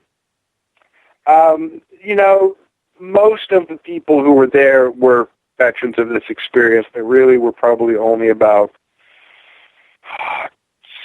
less than 20, maybe just over 20, 22 or 23 newbies, in the group that had gotten there that week that I was included of. And so everyone was pretty good about, patting you on the back and go, you'll do fine, you probably won't get killed your first time, out, and stuff like that, and they're razzing you, but also trying to sort of, let you know it's going to be fine, and not trying to make it, make you panic or anything. But again, once the drugs kick in and you're under orders to just, you're being directed through your earpiece by your commanders and where to go and what to do and so forth, it's very easy to know what the instruction is and what to do, and the drugs make you fight very strong and very fast, and you don't care. Do not care. So all the notions of all the emotions that you're worried about, the feelings and anxieties and all the stuff that you're feeling and thinking about before the drugs hit your system and you're fighting, they disappear. They're gone. When the drugs hit your system, you do not care anymore at that point. You just might. When it comes down to the battle, and I think there's a good point here brought up by Eric, and he's saying that he's surprised that there's actual ground tactics going on, considering the high level of technology with space travel that would be out there. Wouldn't it make that type of fighting obsolete? That's interesting, because that's what I would have thought too. When I got there, I was just as surprised at the incredible lack of air power as anybody else would be. And what I was informed of when I asked about that later is that we had an incredibly difficult time keeping our air power in the air, and that it turned out that the most effective tools that we could use that were the most effective consistently operational in that environment, in the sand and so forth, were the tools that we were using, which was powered armor, environment suits, and mostly magnetically propelled rifles. So I'm agreeing with that. It was just as surprising to me that we were essentially engaging in very classic ground military-style combat, because essentially air power was just not effective because it was not able to be functional or utilized like you would think that it would be. So, and then without going into a ton of detail about why that was, we had a number of obstacles that were making that very problematic for us. And our opponents also knew how to make our air power very, very ineffective. So anything that we had low and close was not effective at all. And the higher up things would get, the wonkier they would get, more electronic interference and so forth that we would have. So it really turned out that if you wanted to be the most effective power punch for your dollar per minute, guys in powered armor suits on the ground was it. And I agree that's a surprising thing. It was surprising to me too, but that's how it turned out. So when you first got your good look at these reptilians that were coming at you through your scope, what did they look like? They were carrying weapons which were handmade and hand-forged. Some of them looked like they were forged, by a metalsmith that really knew what they were doing. So some of them, just like crude, banged out pieces of metal. Some of them looked like really advanced forged tools. That's all I could really say about some of them. Some of them also looked just savage. That's really the best word I can come up with. I mean, they were just vicious-looking, savage-looking weapons that you did not want to get hit with, and they were scary-looking. And unlike things that I've seen here, or that we tend to use on the battlefield, but someone also, I know Simon Parks once asked would you say they were the reptiles who used scimitars, and I would loosely answer that question and said yes, but not in any conventional way that anybody would probably think that that's the way that you would say or what a scimitar is. But curved weapons is definitely a theme there, and curved sword-like weapons is definitely a theme there. But to say that they were just like or really like those weapons that we would use, no, not. But again, similar but different, very savage and odd, hand-to-hand, vicious-looking weapons, sharp, well-forged. In some cases, made up of different bits or decorated with different bits of stone or shell. They would sometimes have armored plates or armor that was handmade. It looked like it was hand-woven out of something, interwoven, some fabric or leather that was interwoven with some kind of hard stone or shell, or in some cases what looked like a vitrified glass, which turned out to be very, very strong in battle. Not really sure what it was made of. It was strange. I mean, it was one of the stranger things that I had ever seen, because certainly if I was to look at an approaching force and try and compare them to anything that I understood in my own terrestrial military history, I was not looking at it. I was looking at something that defied explanation from the books, except that I was clearly being marched on in formation by warriors with handheld weapons. I could identify that much. I could say that much was familiar, and again, that's why I think ground-based tactics were really what we had to use, because that's where they were making us fight, and we really didn't have much choice to fight our way. We pretty much had to fight their way. So, but they didn't have any type of gun-type weapons. The reptiles, the indigenous reptoids did not use them. They did not believe in them. They occasionally used spears or throwing weapons, had some stuff that they threw, throwing projectiles, missile weapons, but not any kind of like gun, projectile, beam weapon. No, they prefer a hand-to-hand, close-up fight. So how far did you try and stay away from them when you were on deployment? Because obviously your weapons can fire further than what they could throw a spear. Yeah, they can, but here turned out to be the interesting thing. The farther away they got, the harder it was to hit them. And this is something that we could determine in testing. So we could, go out and field test and fire off practice rounds at targets and, hit bullseyes all day long. Okay, it was not a problem. But firing at live reptilian targets, especially the reptilian targets, this was different than with the insectoid targets. Insectoid targets the problem is that they would just come in vast numbers. But with reptoid targets, you could fire projectiles at them and they would not go straight. So we noticed that in target practice, we would get perfectly straight shots. In combat, we would get wonky shots. And so I can say over time why that is the case. At the time, we didn't know why that was. I can say over time we learned, and I learned that they're deeply, powerfully psionic beings, and so they were using a certain amount of psionic shielding around their bodies to bend and curve the path of the bullets. And so if you wanted to hit them, you had to be up close. The farther away it was, the easier it was to bend off the path of a bullet. The closer you were, the harder it was. So if you wanted to hit them, you had to get close. So pretty much we had to get close. We didn't really have much of a choice. They forced us to engage close. So when I say they forced us to fight the way they wanted to fight, I mean it. I mean, it really wasn't about, us picking and choosing our tactics in the way that we wanted to fight. We had to adapt to the way they made us fight. I would have never have thought that with the advanced technology that you were using. Their advanced psionics was off the charts, and so they were picking the rules, and they were making the rules, and they were setting them. We didn't realize that at the time. That took some time for us to realize that, but yeah, they were seen as being primitive because they were fighting with hand-to-hand weapons and handmade armor and so forth. But yeah, no, they were powerfully psionic, and they were picking the rules by deciding what was going to work and what not was going to work and so forth. So when you were in this hand-to-hand combat, did you get up close and personal with these reptoid beings? And if so, how traumatic was that in that first experience? In the very first battle experience, I mean, I definitely got up close enough that, I was shooting and engaging with, reptiles that were within 6-7 feet of me. Sometimes were really close.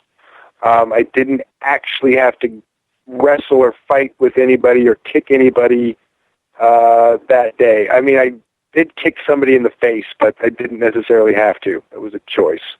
But no one necessarily got close enough that I had to, fight them hand-to-hand that day. It wasn't necessarily true after that. But first day they got close, but not close enough to have to wrestle with. So, do they bleed like us? Do they die like us? Absolutely. Absolutely they do. The difference with the reptiles is they have two hearts. They have a double circulatory system. They have what I would sort of call an interior-external circulatory system, meaning an interior system that is primary to the circulatory of the internal organs, and an external system that is primary to limb function. So they do have the capability of maintaining blood pressure in both systems as long as one heart is going. So you do usually have to take out both hearts or shoot them a lot to get them to lose pressure and bleed out. It's really hard to deal with. It's one reason why we went to a larger projectile. How many different alien species were on Mars? Initially, the two indigenous species that we encountered and confronted were, an indigenous reptoid species and an indigenous insectoid species. Then, over time, we started to experience another contender on the battlefield, which turned out to be draconian invaders. And that became a whole other interesting experience when it was a four-way cluster fudge of, everybody kicking and screaming at each other. That had to get entertaining at times. It was just bizarre. Sorry for cutting you off. What would the Draconians want on the Mars? I think they were seeing they thought there was an opportunity maybe for an invasion, and so they were sending drop ships with large contingents of battle forces to try and attack the insects, attack us, attack the reptoids. And so we were dealing with them individually, meaning, depending on what day it was like, who we're going to deal with today? Is it going to be the natives, reptiles? Is it going to be the native insects, or is it going to be foreign reptiles or alien reptiles? What's it going to be today? It was becoming very confusing on just, who we're going to be fighting today. Message from Clan Mother Karen. She says to tell you hello and kind regards. Back at you, Karen. Eric has a question for you. He is asking, while you were deployed on Mars, did any high-profile people ever visit, albeit politicians, famous people? Not where we were. I mean, we were forward station Zebra. We were the most forward operating station. So no dignitaries came out, to us. That was way too far out. But they have traveled there. Yeah, to my knowledge, absolutely. Yeah, I can't say who, where, what, and when, but people go there. I've heard descriptions of Ares Primus, Ares Prime, it being quite resort-like, and that being the place where people would definitely go. And then how far out from there they would be allowed or permitted to go for safety reasons would be the question. But we would have been the most forward, the most unsafe place to bring a dignitary or a politician to. So that it would be totally out of the question. Joe is asking, did all the battles take place on the planet, or were there also battles in other parts of the solar system? All battles that we engaged in while I was in the MDF took place on the Martian surface, underneath the Martian surface, but did not take place off-planet. So flying around is free reign. Again, air power is very limited, and it has a lot more to do with the limitations of your opponents and what you can and cannot use. And they have to get a certain altitude before your air power that you have at a certain altitude can become really effective. The closer they get to the ground, the less effective your air power is. Got you. Which I know is not the same as it is here. I realize that, and I know that may be a hard thing to understand why that would be so different. But it really has everything to do with the opponents that you're shooting at and their ability to make that air power less effective. Here, our air power is just so overpowering and effective that we don't see it as being weak. But believe me, there are technologies that can make it very weak. And so in some cases, it's just not the all-powerful force that it is here. It's just not. Were you ever able to ask questions there? Like, why are we here? What is our purpose as mankind being here right now? I mean, I could. I mean, we certainly could ask those questions sitting around, the dinner table or hanging out in the barracks. We could ask those questions. As I got to know my commanding officer better, I certainly was allowed to ask those kind of questions, but he didn't necessarily have better answers than anybody else, other than to say, our purpose is a military purpose, to defend the colonies and defend the people here, and that's what we do, and until, that mandate is changed, that's our job. So he was a pretty straightforward guy. So mostly it was, but to answer that question, mostly I was pretty clear that we were there to also test equipment because we just got new equipment all the time. So, we were testing stuff. That was clear. Is the Martian moon Phobos actually an alien-created base? Because there is supposed to be a monolith on it? Never been there, so I couldn't tell you. I don't know enough about that to answer that question, and I've never been there. Are you able to say who your commanding officer was?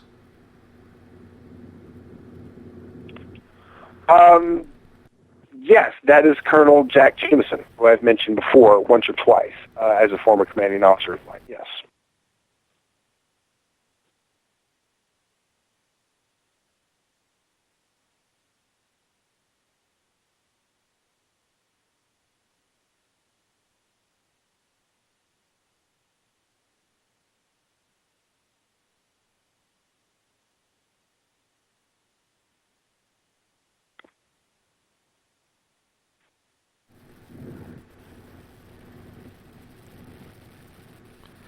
Randy, are you still Yep, there? I'm here. Oh, okay. I'm curious in regards to the reptoids that were indigenous to Mars and the draconians that came in. Was there a big difference in between the two species? Quite a bit, yeah, as far as appearance, yeah, quite a bit. The draconians are a lot more alligator or crocodile-like. They definitely have a longer snout. If you've seen Jupiter Ascending, they have these sort of winged, sort of snouty reptiles. That's more draconian-like than not draconian-like, I'll say that much. And the indigenous reptiles on Mars were definitely shorter, flatter snouts, and were colored differently. They were more like rock lizards, or more like evolved from rock lizards. So they just they weren't quite the same kind of dark, kind of hard, scaly kind of crocodile skin. They were more of a kind of a pleasant, sandy colored rock lizard colors, and they're again with that the snouty face is a very sort of intimidating reptile face. The sort of more rounded rock lizard snout that they had was actually pretty friendly and not unappealing to stand and stare at. You could sit there and stare and have a conversation with them and not feel like you're looking at something frightening.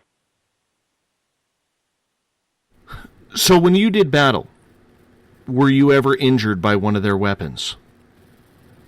Oh, yeah. I've had arms and legs taken off right off with them. Oh, yeah. They're sharp in some cases. Way sharp. Turns out that they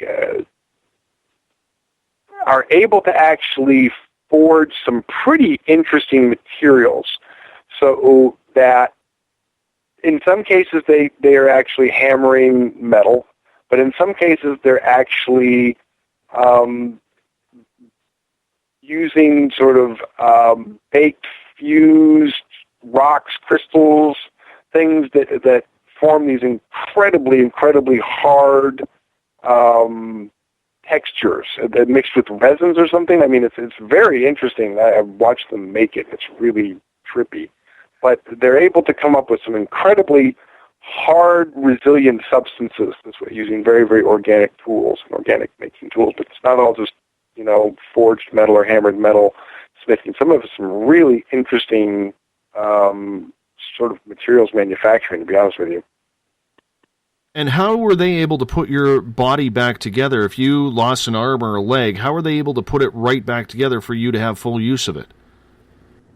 Well, they don't right away. I mean, you get patched up pretty quickly. I mean, so first thing that happens if you lose an arm or a leg is there's an auto tourniquet, in the arms and the legs and the shoulders and so forth, and the hips and the suit. So you have something that automatically, cinches off the bleeding, and there are medics that, pull you off the field pretty quickly, and you get put into a medical bulldog and taken back to the medical facility pretty quickly, and then you get patched up, which basically is a holographic regenerating medical bed system, which essentially projects a perfect holographic, three-dimensional holographic image of your body over your body.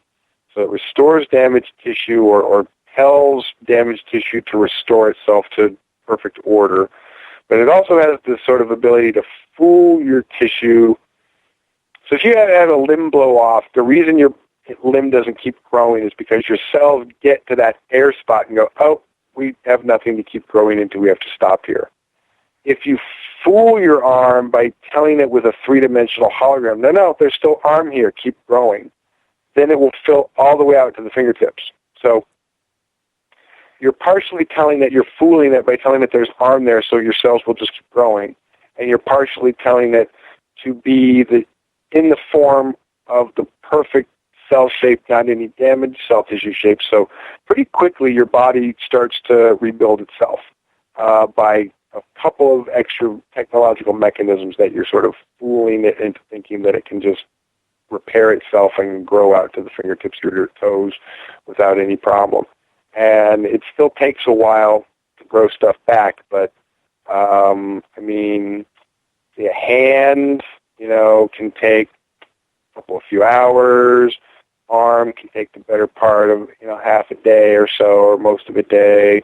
A full leg can take day and a half sometimes, but it really depends on how much is damaged. But you can get most stuff put back together within a week. 5 days is usually about maximum, but there are some situations where it took longer. But there's most situations where 5 days is about the maximum to rebuild everything and get you cleared to go back out and be fit for duty. So when you had soldiers die, were they buried on Mars, or were they brought back here and maybe some sort of military service for or were they repatriated is what I'm asking? I have no idea. Once someone essentially died, or became what we would call unretrievable. So if you're mostly dead and they're able to retrieve, your consciousness, you're retrievable. If you're not retrievable, you're unretrievable.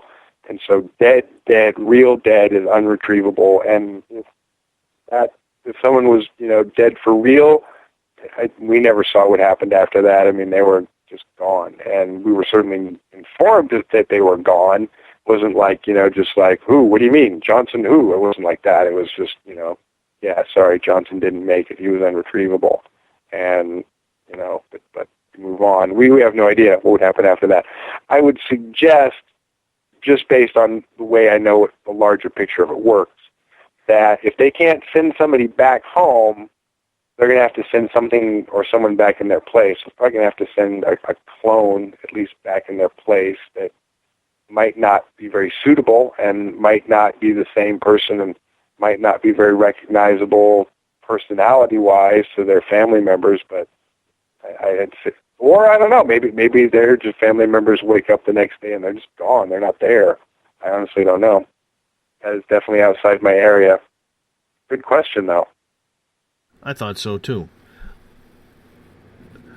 KJ is asking about the Greys. Did you ever have any run-ins with any of the Greys? The Zetas? Oh, sure. When I was a pilot on the Nautilus, we bombed the forward operating base on Ganymede. So, yeah, screw them. They're not happy people? Or happy aliens? No, not at all. We've pretty much evicted them from the solar system, so that they're not really a problem. But that's complicated. I mean, there's still people using essentially the Zeta clone drone, which is like this biological drone that looks like a Zeta, and still using them to make it look like the Greys are still active, but they're not. It's complicated. Samantha Mowat, who is a regular on this show, she has just chimed in the chat room. She is asking, Randy, when a limb is regrown, does a limb return to optimum functioning state, or does it return precisely to the state prior to the injury? That's a really good question. I would say that it actually returns to a more optimum state. So if you were having, I guess the way to put this is if I was having, problems with my thumb, my joint in my thumb, and then my arm got blown off, and then, my arm got rebuilt, pretty much my thumb would be fine. I would probably not have any joint problems anymore because I would have an arm that had been told to be as perfect as my genetic pattern knew how to make that arm. So, yeah, you actually get a slightly improved version. Good question. So what kind of side effects do you have personally from this experience? Are your limbs okay? I mean, you say you feel like an 80-year-old man personally or internally in a 46-year-old man's body.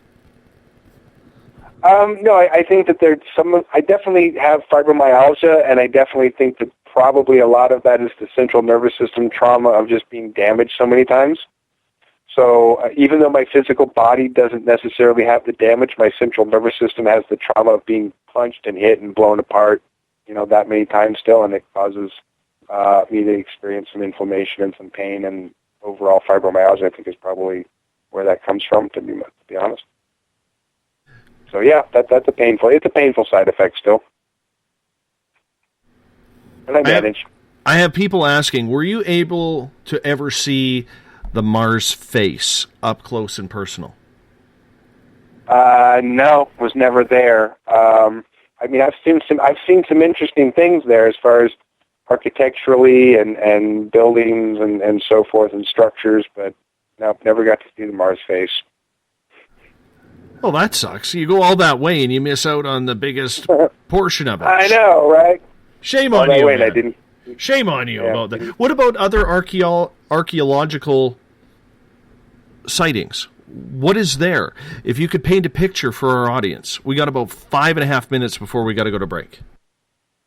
Okay, two of the probably most fascinating things that I would say that I have seen architecturally were coming up to what was clearly the remaining skeletal structure of the girders of a skyscraper in the ground. Halfway buried, 3/4 buried, 9/10 buried. Who knows how much it was buried underneath sand at that point.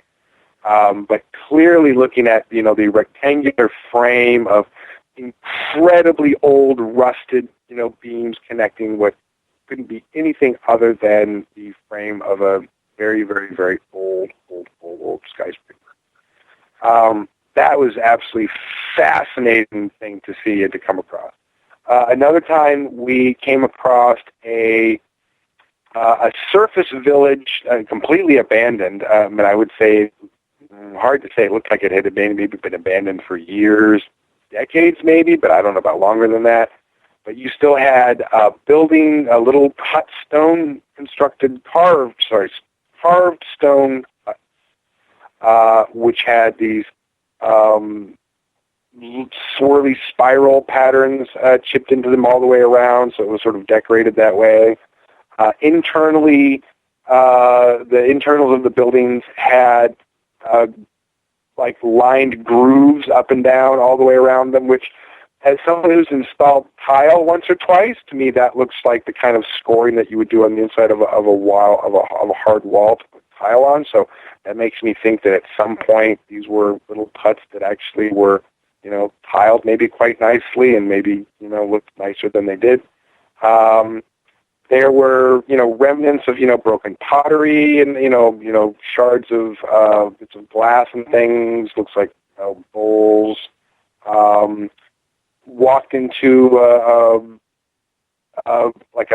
pretty large, again, small building hut that had a big stone bowl in the middle of it. That the only thing I could think of it was, would be like as a bathtub for somebody to fully immerse or bathe in. It might have been for cooking or for some other purpose, but it looked like it had a hole in the bottom, like it maybe had a drain that went down to the bottom that was completely clogged with mud or something, but it didn't look like it had a flat, rounded bottom.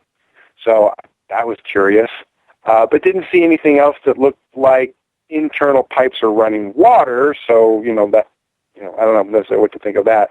But it was a really interesting experience to see these little buildings peppered throughout, this little sort of bowl, architecture, sort of geographically a stone bowl. I don't know how else to call it. There was kind of like a horseshoe ridge that flattened out on one side, created mostly sort of this stone geographical bowl where these little buildings were sort of laid out in. And we ended just sort of on a patrol coming down that way. We had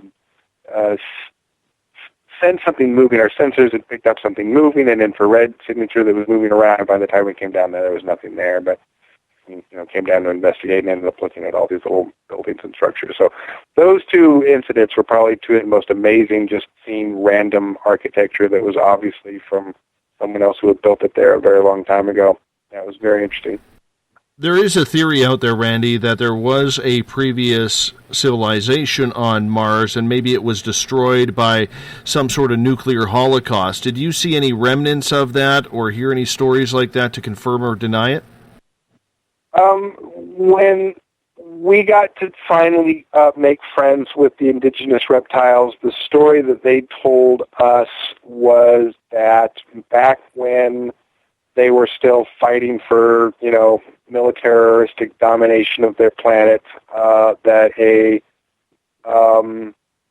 weapon not to be described in any detail, because they felt it was dangerous to describe such things in detail, but that a very, very dangerous weapon was deployed and blew out the entire atmosphere and nearly destroyed the entire planet, because basically once the atmosphere blew out, it created this pressure, massive pressure drop change, so that, the oceans boiled immediately and the winds whipped up to about 800 miles an hour in about 30 minutes, and, trees were ripped up out of the ground, and every little animal and bug was ripped up out of the ground, and apparently as all this moisture and so forth is moving towards blowing out into space, and then all of this moisture and oxygen, ice moving back up to the stratosphere and sort of gravity pulling and tugging on it, and a new stratosphere being created, but, so much of the moisture and atmosphere being lost at that point and having to restabilize itself.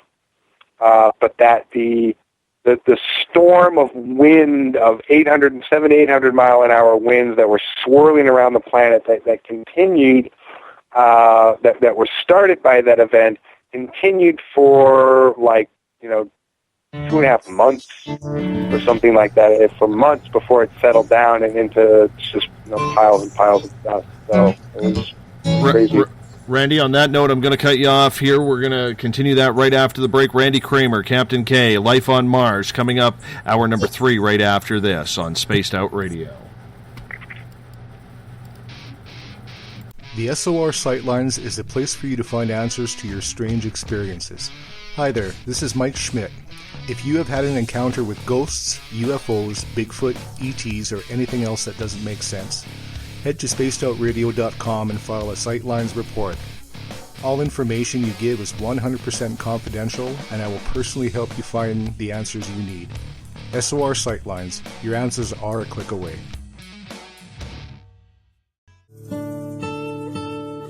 Greetings and salutations, space travelers, from the Chronicles of the Unknown team. What is Chronicles of the Unknown? I keep hearing about this thing. It's a new paranormal reality TV show based right here in beautiful British Columbia, Canada. Follow our team as we uncover claims of activity on the Caribou Gold Rush Trail. You can also follow us here every third Monday, where 2 members of our team will be available to answer your questions. We'll give you some equipment updates and some of our experiences on the road, right here on Spaced Out Radio. Hi there, I'm Butch Witkowski, lead investigator with the U4COP. On the final Monday of every month, you can listen to me and host Dave Scott on Spaced Out Radio's Strange Days. We're going to get to the heart of the matter when it comes to what's happening out there. People are seeing and experiencing things from ET contact to Bigfoot, and I want to hear about it. Your experiences are what we investigators need to help solve these unknown mysteries. So tune in at spacedoutradio.com to the final Monday of every month from Butch Witkowski's Strange Days. Visit purpleplates.com today. For over 40 years, the Purple Energy Plates have been delivering amazing results for their many customers. Inspired by the great genius Nikola Tesla, the harmony, healing, and energetic effects of the plates have proven over and over to be beneficial and often miraculous to thousands of customers. With their money-back guarantee and the many benefits, how can you afford not to get one? Check their site for daily specials and choose from their many energy products. You won't be sorry. Visit them today at purpleplates.com for mind, body, and spirit, and expect a miracle. This is your medium, Joanna, from Spaced Out Weekend, 2 mediums and a large. I would love it if you would come and join us with host James Tyson every other Sunday on Spaced Out Weekend. Together, we will take your calls and your questions live. Our goal is to provide you with a positive outlook on deep questions that you may have. questions regarding love, relationships, money, or whatever else is on your mind. Come and check us out at spacedoutradio.com. Have you checked out the SOR Spacewire at spacedoutradio.com yet? Every day we post the latest stories regarding the weird, strange, and completely unbelievable. From cryptid and UFO sightings to the conspiracy world, we tackle it all. Hi there, I'm Eric Markham, Spaced Out Radio's news director for the SOR Spacewire. And if you have a story, I want to hear it. Email me at news@spacedoutradio.com.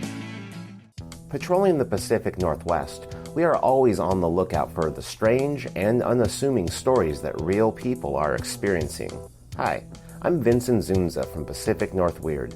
Me and Alexandra Sullivan have teamed to bring to you those odd stories that never seem to make it into the mainstream. Stories so weird that will leave you scratching your head wondering, is this real? It's as real as it gets with Pacific North Weird. You can watch our videos right here at spacedoutradio.com. Become more intimate and interactive with Spaced Out Radio. Join our Space Travelers Club with your new membership. For $5 a month, we'll provide you with special access to the website, monthly prize draws from books to psychic readings, along with monthly newsletter, private interviews, and more. Sign up today to be part of Spaced Out Radio's experience. Every month on Spaced Out Radio, we look into the deep and dark reports of cryptids roaming around the world with me, Rob Morphy, from Cryptopia.us. I would love it if you would join me and host Dave Scott as we delve into the most arcane stories and reports regarding creatures of the unknown. My job is to hunt down the details and bring the evidence forward to you. These aren't your regular Bigfoot stories I'm talking about either. You can find out more about crypto history at spacedoutradio.com. Looking for a place to advertise at a very reasonable cost? Look no further than Spaced Out Radio. SpacedOutRadio.com has an advertising tab that you can click to check out our daily, weekly, and monthly packages to play on the radio, or our website including social media. From commercial spots to banners, we have it all. Check out our competitive pricing today.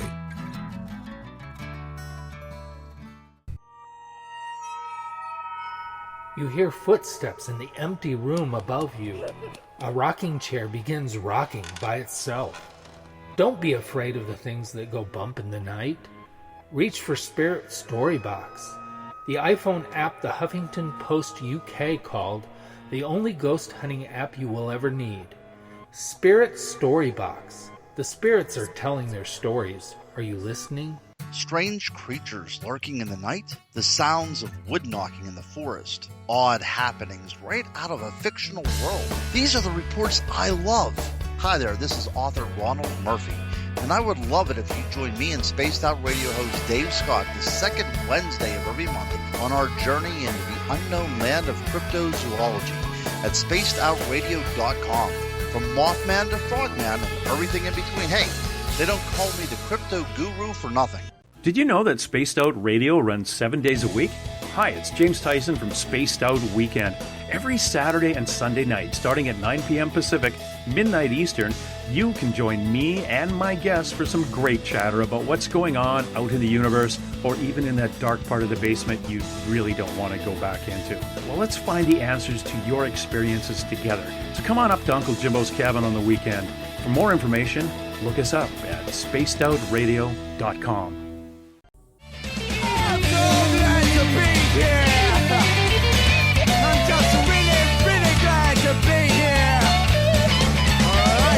Would you like to connect with us on Spaced Out Radio? Head to spacedoutradio.com to check out the latest shows, guests, and sponsors. And don't forget to sign up for the Space Travelers Club. You'll find all you need at spacedoutradio.com. Welcome back to the final hour of Spaced Out Radio tonight. Good to have you along for the ride. Tomorrow night on the show, we're getting into the SOR Roundtable. Starts at 9 p.m. Pacific, midnight Eastern Time. I will be joined by some really cool friends and guests. You Just bring the entertainment with your questions, and we'll get along just nicely. 9 p.m. Pacific, midnight Eastern time, right here at the mighty spacedoutradio.com. If you're listening in on United Public Radio Network, daytime, nighttime, wherever you are in the 160 countries around the world, thank you for tuning us in, especially live on 107.7 FM in New Orleans. Revolution Radio is a donation station financed by you, the valued listener. Do us a favor. Visit freedomslips.com and donate today. Bill Cardwell has the password set for you SOR space travelers out there. Tryptophan is your password. Tryptophan. Very intriguing indeed. But use it wisely, space travelers. You know what to do with it. If you want to follow me on Twitter, you can do so at Spaced Out Radio. Give our Facebook page a like. Spaced Out Radio Show on Instagram. I can be followed at Dave Scott, SOR. Subscribe to our YouTube channel, Spaced Out Radio Show. And our website is spacedoutradio.com. You can also tune us in on TuneIn, download this show and others on iTunes as well. For the final time tonight, we introduce Randy Cramer. He's a former U.S. Marine, still a Marine of sorts, because once a Marine, always a Marine. Spent 17 of his 20 years in the service battling aliens on Mars. Welcome back, Captain Kaye. Oh, thanks for having me. And I'll actually make a clarifying point there. United States Marine Corps Special Section officers get a life commission, so I'm actually a United States Marine Corps Special Section officer until the day I die. Excellent. Excellent. And I'm going to blame me being in Canada for not knowing that. So I have an excuse of being an international unknown here. So forgive me for that.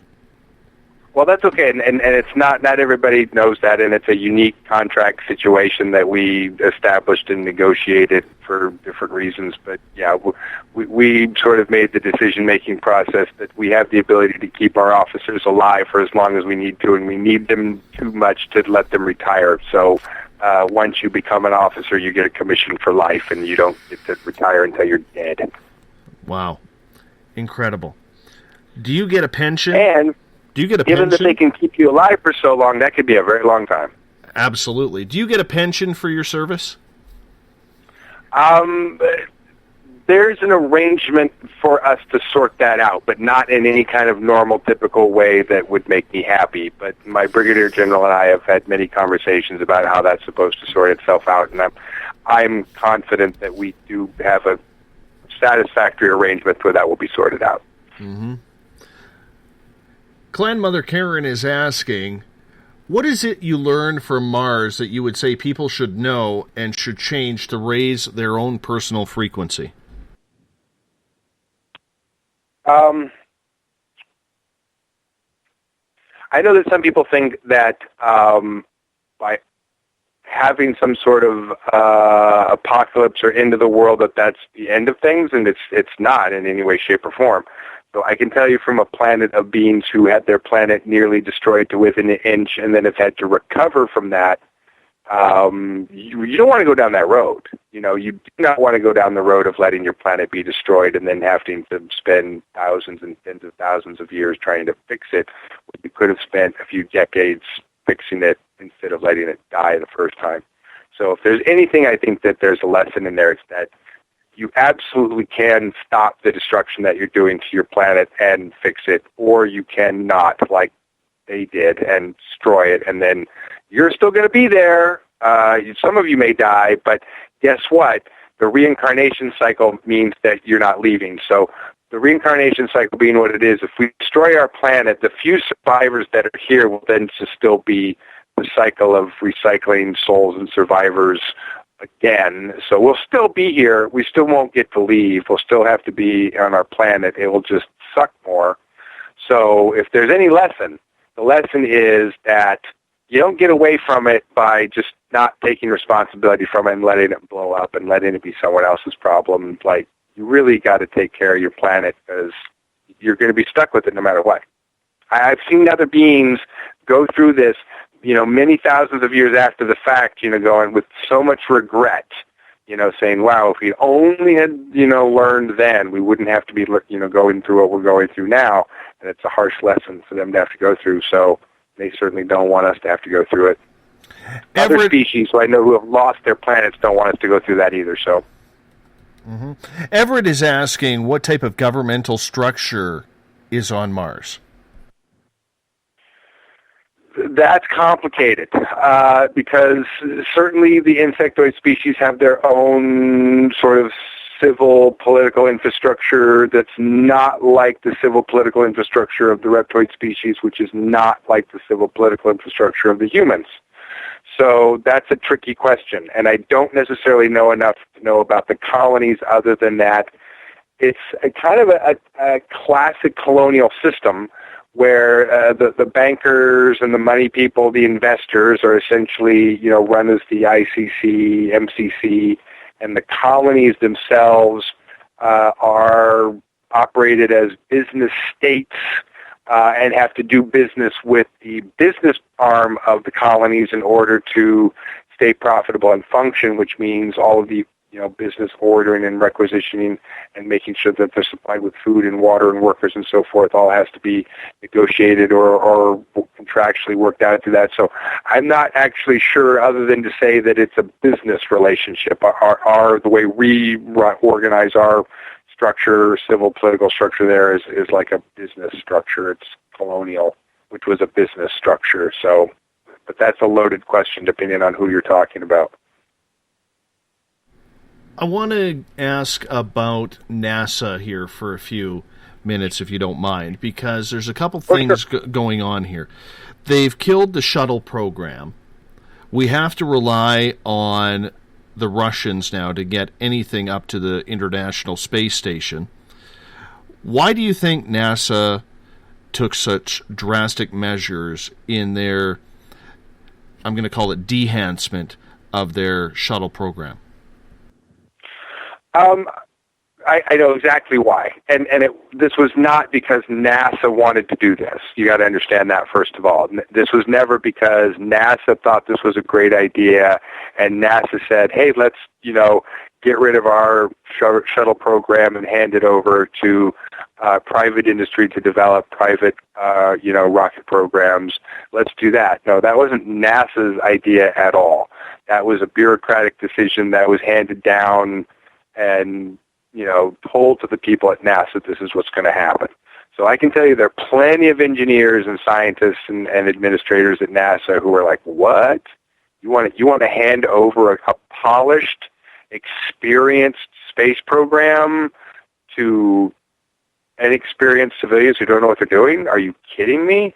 And so all I can say is there were many people who were very, very opposed to that in NASA. But the decision was made because some people just decided it was time to privatize, and it was time to get private industry into it, and that was just, at some point, that can was going to have to get kicked down the road, and they decided that that's how they wanted to do it. Now, I don't know that that was the best choice. That's going to remain to be seen. We certainly are seeing, for instance, that Elon Musk, who's been trying to get rockets in the air, has been having some problems. A lot of stuff blown up on the pad. But as we're learning from a report, an investigative report that was done by SpaceX, to wondering what was going on, they were tracing a number of these incidences back to a flashing light source on the building of a aerospace competitor. So it looks like that a competitor may have been using a beam weapon to sabotage their equipment for some reason, to blow their shit up. So that actually changes the equation, and it's wondering, well, who's competing with who there, or who's sabotaging that program for what reason? So it throws all kinds of questions into the mix, and it's going to remain to be seen whether that was really a good idea or not. But the plan or the hope by other bureaucrats or administrators outside of NASA, for the most part, wanted to privatize space and decided it was just time to go that route. Exactly why, for better or for worse, I can't say. We're hoping to make that work out, and I know some people who know Mr. Musk who think that he's a good guy and will do his very best to get affordable rockets. And to his credit, he has done some incredible things.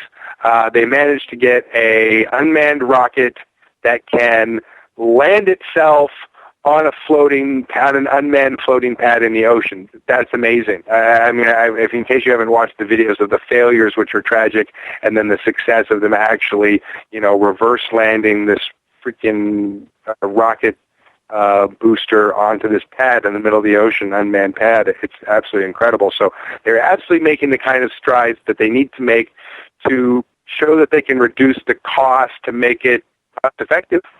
So as far as being able to address the questions of space business and rocketry as a business, he's doing it. He's definitely approaching the questions. He's definitely achieving goals and making progress down the road of being able to have a cost-effective transportation rocket. So, and if that happens, then we could be in a whole other situation where we're not asking the Soyuz, but we're actually, everyone's asking us to shuttle stuff up again. So there is this transition period of us having to develop that technology, and we have private industry doing it, and they are doing it.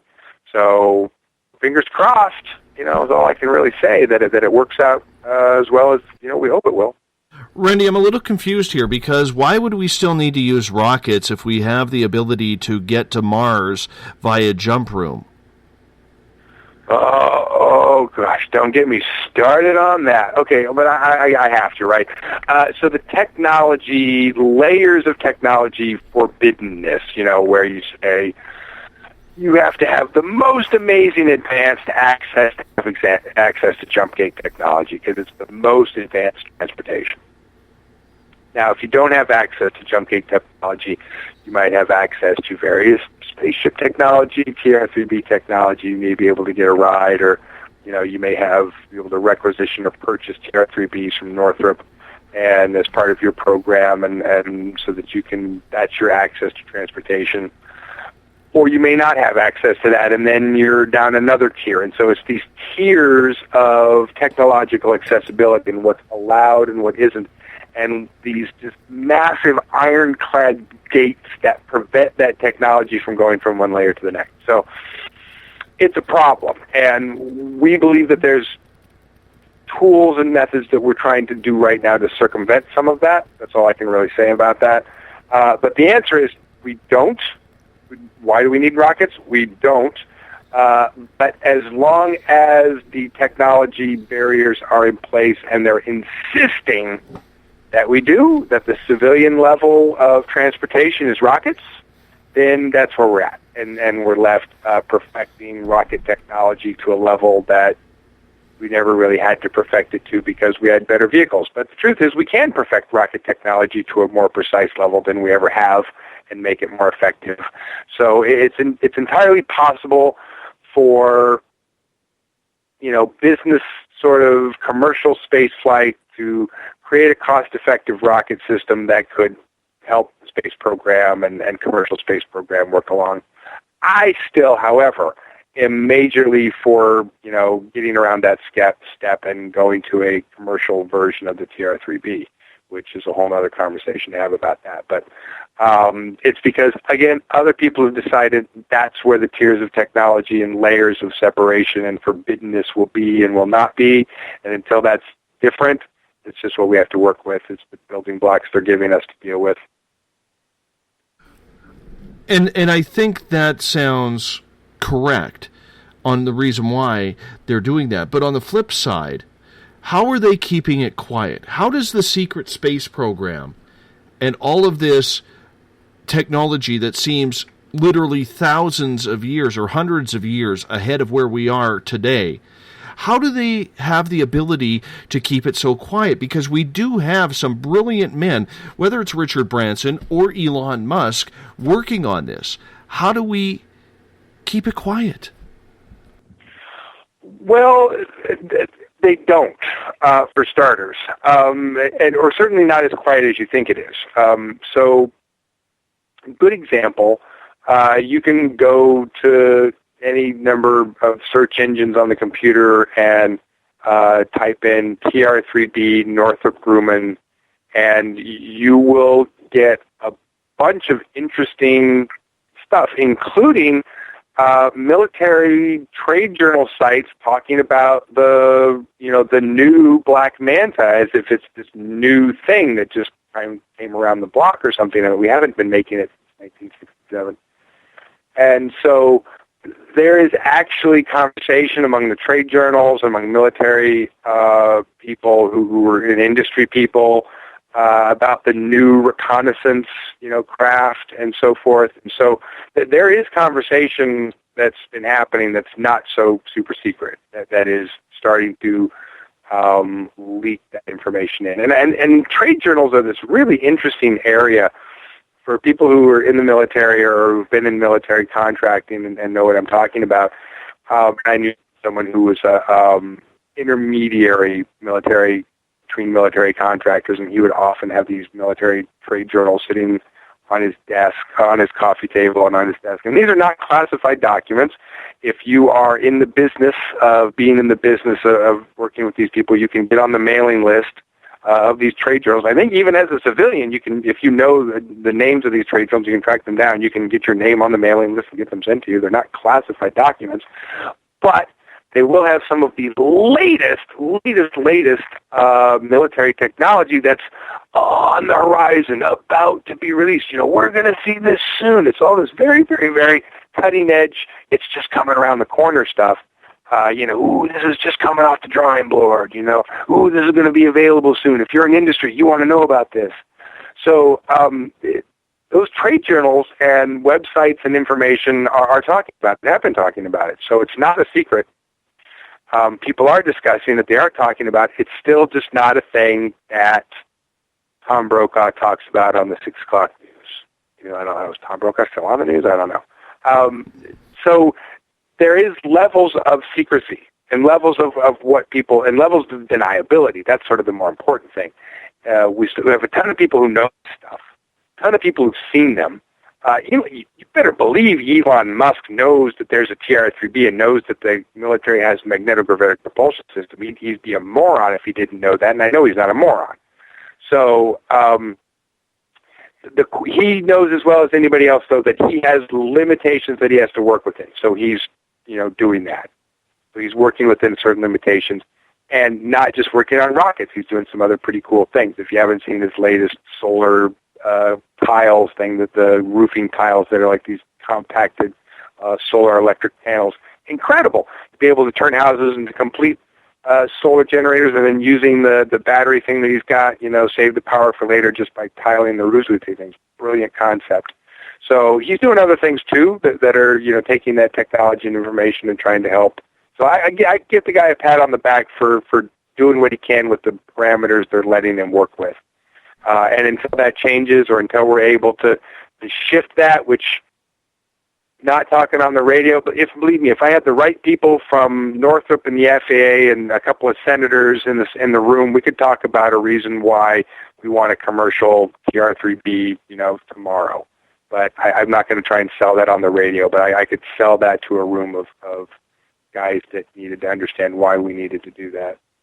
Do you think Ben Rich, before he died, the former president of Lockheed Skunk Works, was trying to hint out in a lot of his comments that this technology is real?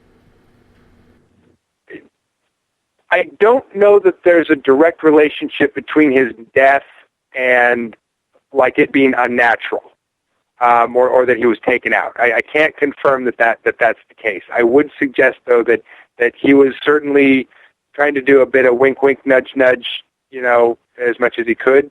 And whether that irritated someone enough to shut up and he didn't, and then, they had to, make it look like an accident or natural death or whatever, heart attack or whatever it was. I can't say that for sure. But I would say from some of the statements that he was making that, yeah, he was trying to give a wink, wink, nudge, nudge. Yeah. What about the Mars rovers? We see these images, and a lot of people say they have seen images of people or some sort of technology, bones and bone structure. Are the Mars rovers actually on Mars patrolling around, or are they elsewhere?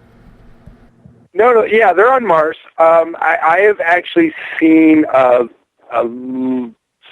stack of images, stack of photos, and which I've shown a few of them to a few groups of people, and had some people spread them out all over the internet, which is not what I wanted to do, because there was we knew that there were images within these stacks of images that were not necessarily genuine images, and so we knew that it was not a 100% stack, and therefore I was not going to release a stack that I knew that was not 100%.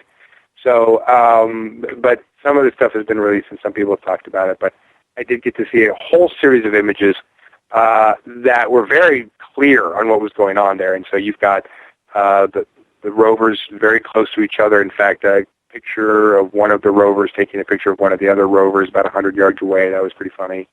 And then a picture of one of the rovers taking another picture down the hill of the facility where the technicians who were managing and taking care of monitoring the rovers or apparently work every day or work and live.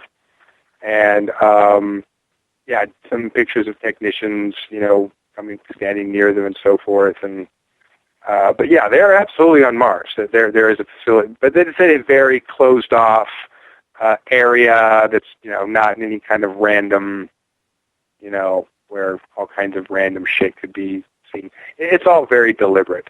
So even some of the weird things that they've seen, that the images it brought back, it's all very, very deliberate. You got to keep that in mind because there are guys, walking around and making sure that these rovers are where they want them to be and taking the figures they want them to be. It's a very deliberate process. What about that person who is sitting on the rock?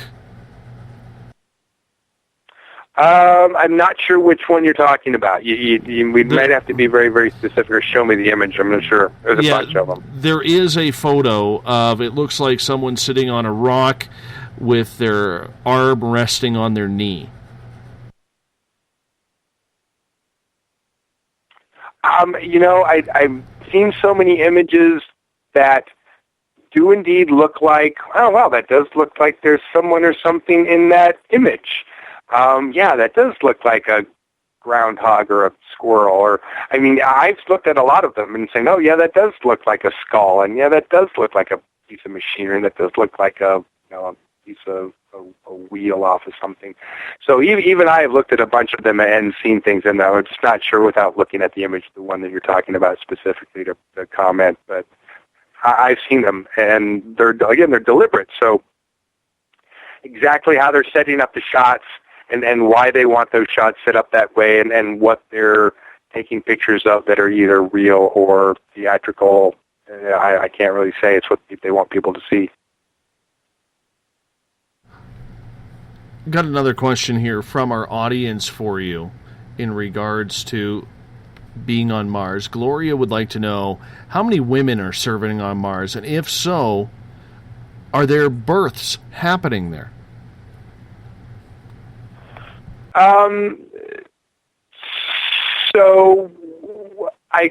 The only way I can answer that question is that our personnel breakdown, men to women, was probably about somewhere between 2/3 and 3/4 and a third to quarter.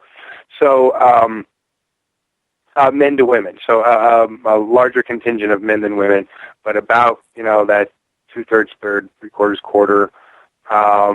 And no, as far as to pregnancies or births among soldiering women, where we were in our division, everybody was on birth control of some kind, or whatever they were. I wasn't a woman, so I'm not privy to exactly how that worked. But the women indicated, and we certainly understood that there was birth control being used, and no one ever got pregnant, and they were never worried about it. No one ever got pregnant. There were no babies. Not where we were. The colonies, I have no idea how they regulate that or what the numbers are at all. I would only imagine, from what I understand, that there is no free birthing, even in the colonies. You don't get to just, let's have a baby. Like, you don't get to have a baby unless someone decides they get to sign the form and triplicate, you get to have a baby. Let's move on here, and we have a question from JD. She is asking, if there are people on Mars already, what explanation do they give for recruiting, for being the first Mars colonists? And, this triggered a memory that I had about Laura Eisenhower. They're taking elitists up there, are they not? They have been. That is certainly a group of the people they have been taking. They've been taking an interesting sample of a lot of different groups of people for different purposes up there for decades. But there's certainly been a goal to bring certain elite groups and people that they consider to have elite genetics, which is a kind of a BS term, to be honest with you, because who's deciding whose genetics are elite, really? But there's certainly a desire by people to get prime genetics, and people who are considered to have prime genetics as part of their group or their sampling. And getting to a question from Joe here. And Joe is asking, since you came back, Randy, have you ever met any others that went through the same experience that you have? And are you in contact with any of your fellow Space Marines?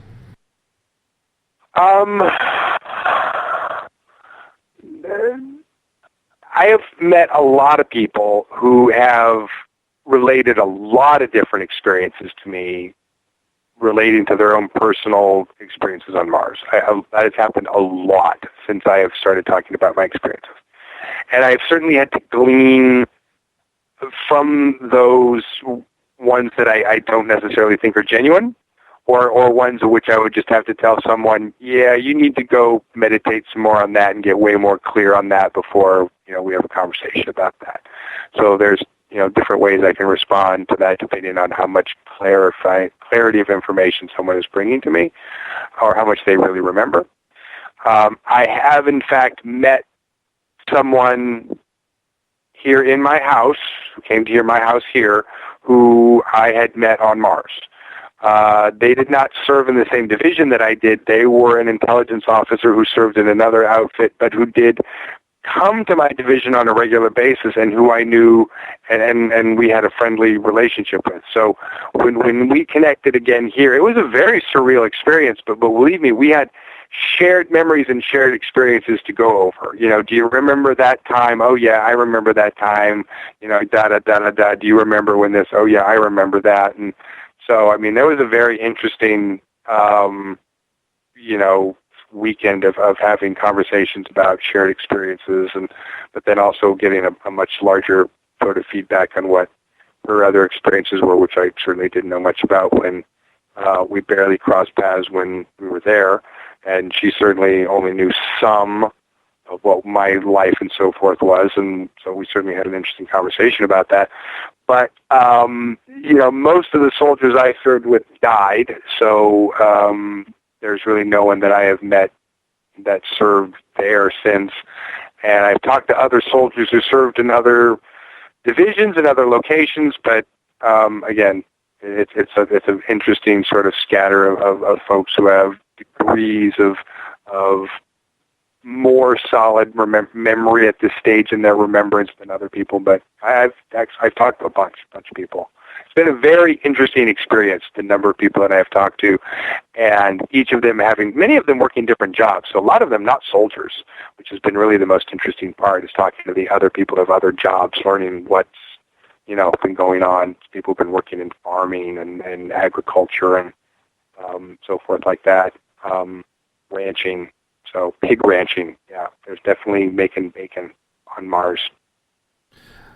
Bill is asking, what are the chances of us non-military people ever being trained as support staff for future missions?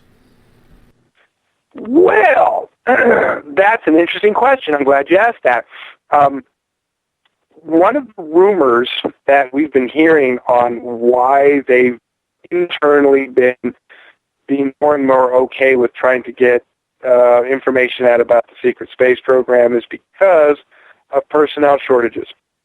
And that eventually, one of the reasons why they have to tell the truth or some version of it is not just because, you have to, like we believe they do, but because they actually need more people. They actually have manpower shortages and need more personnel. And so there may come a time not too far from the future when we're closer to some admission about what's going on there, and they're going to need more people. And then they're absolutely going to be opportunities at that point for people to, stand in line and try and, get picked. Because believe me, I hear a lot of people ask that question. And the instant that they open up recruiting to the covert space program to either military or civilian personnel for any reason, the line will go around the block out the door. So A lot of people want to go. Believe me, a lot of people want to go. A follow-up from Ron along the same theme, and I think this is a good question. He's asking, on Mars, how do Earth nations fight as one world order or individual? Like, we have so much trouble getting along here. How does everyone come together on Mars? Oh, that's easy. Because you're the Earth people on another foreign planet surrounded by other alien things that want to kill you. So believe me, the sense that you are all one and they are all not you is real black and white in that situation. You're not worried about distinctions of who's from what country or who might be slightly otherly shaded of their skin color when you've got reptiles and scalies and, insects and creepy crawlies trying to eat your face. That makes it real clear who the humans are and who they aren't, and who the Earthlings are and who they aren't. So a lot of the differences are only made evident when there isn't a more stark difference. So the only reason we really pick on ourselves so much is because there isn't something more hostile and more stark to deal with. So we could go back to the Ronald Reagan, like if only there was some common threat, if we had insects landing on Earth tomorrow, attacking people and eating their faces, believe me, everyone would come together and be like, stomp the bugs, stomp the bugs. I mean, that would be it would take 2 minutes for people to come together and be like, yeah, let's be all the humans against the bugs. That would not be hard at all. So it's really easy under those circumstances. How does Earth remain safe from alien invasion? We have an incredibly well-funded and well-manned fleet that patrols the solar system and keeps it very, very safe. The last 2.5 to 3 years of my 20-year tour of duty, I was a pilot on the Nautilus in an air wing of fighters patrolling the solar system and keeping things out mostly. So if something was there that wasn't supposed to be there, we chased it away or shot at it, and we have an entire fleet that does that just keeps things out that aren't supposed to be out here and keeps us safe and protects our airspace. So we have a very well-organized, well-funded fleet at the moment that does a very good job of that. What about the council that we hear so much about that is supposed to protect Earth as well? Are they in play? Which one? I mean, there are a number of councils and organizations that participate in the larger social political organization and negotiation on what to do about planet Earth and the solar system and so forth. But, that continues to change over time, and you just have to be more specific on exactly who you mean, because there's a long list of people, councils, consortiums, and so forth that are all involved. I guess the Andromeda Council is one? Yeah, sure. The Andromedan Council is one, and they're a member of a larger body of the Intergalactic Council, and the Intergalactic Council is, a lot of other councils brought together.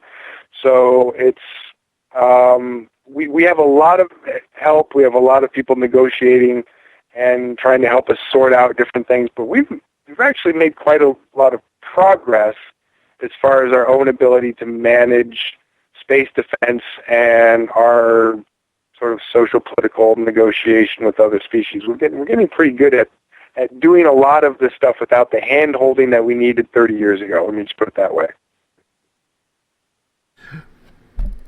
Politically, is every president of the United States in the know of this project, or is this way above presidential scale?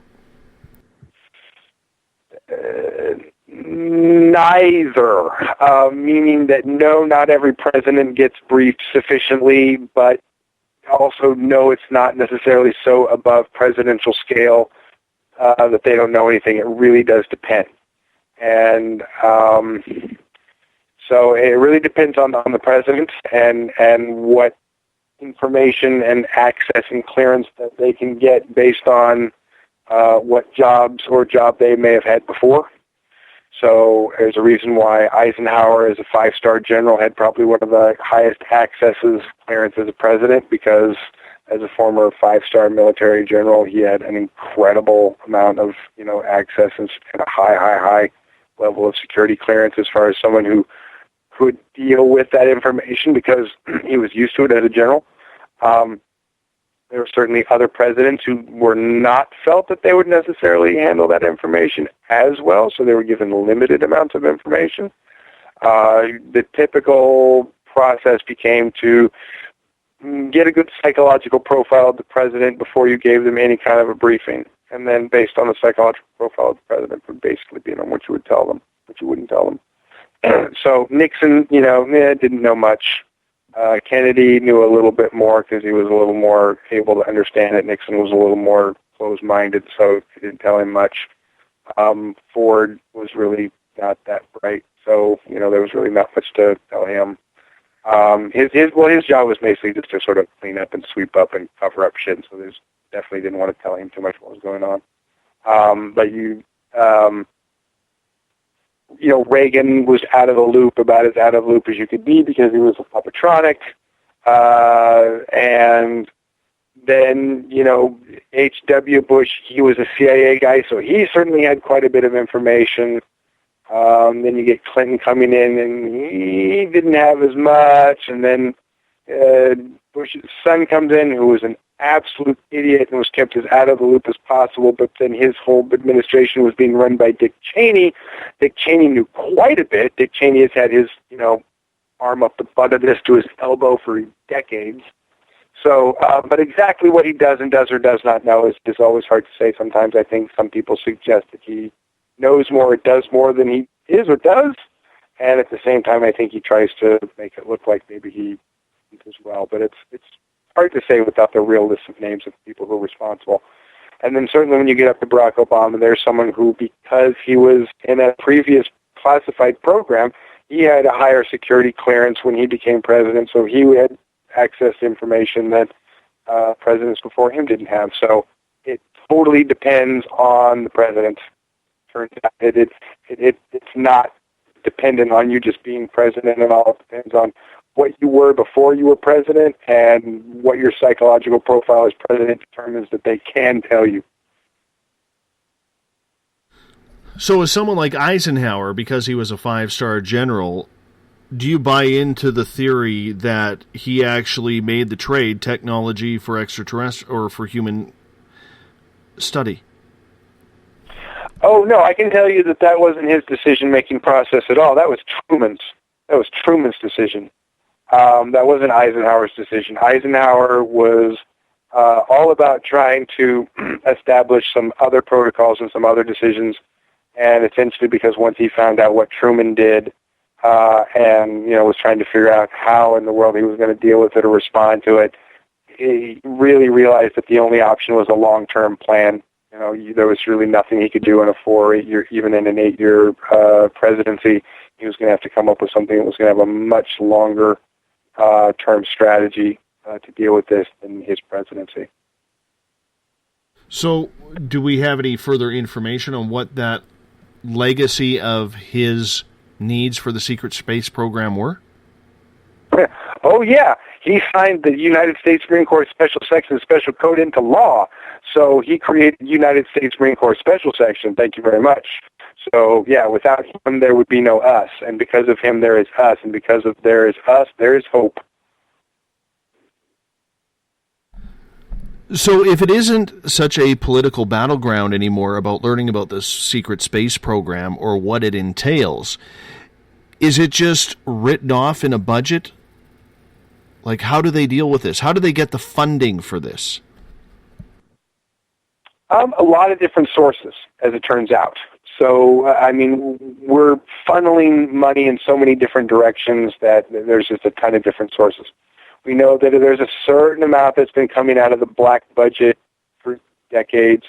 We know that the General Accounting Office has determined, at least within the last decade, that just $1 trillion a year or so goes missing, just is somehow being funneled off and siphoned off and just disappears. But that's not through the black budget. That's through some other mysterious means of skimming or stealing from the budget that they're not exactly able to determine. excuse me.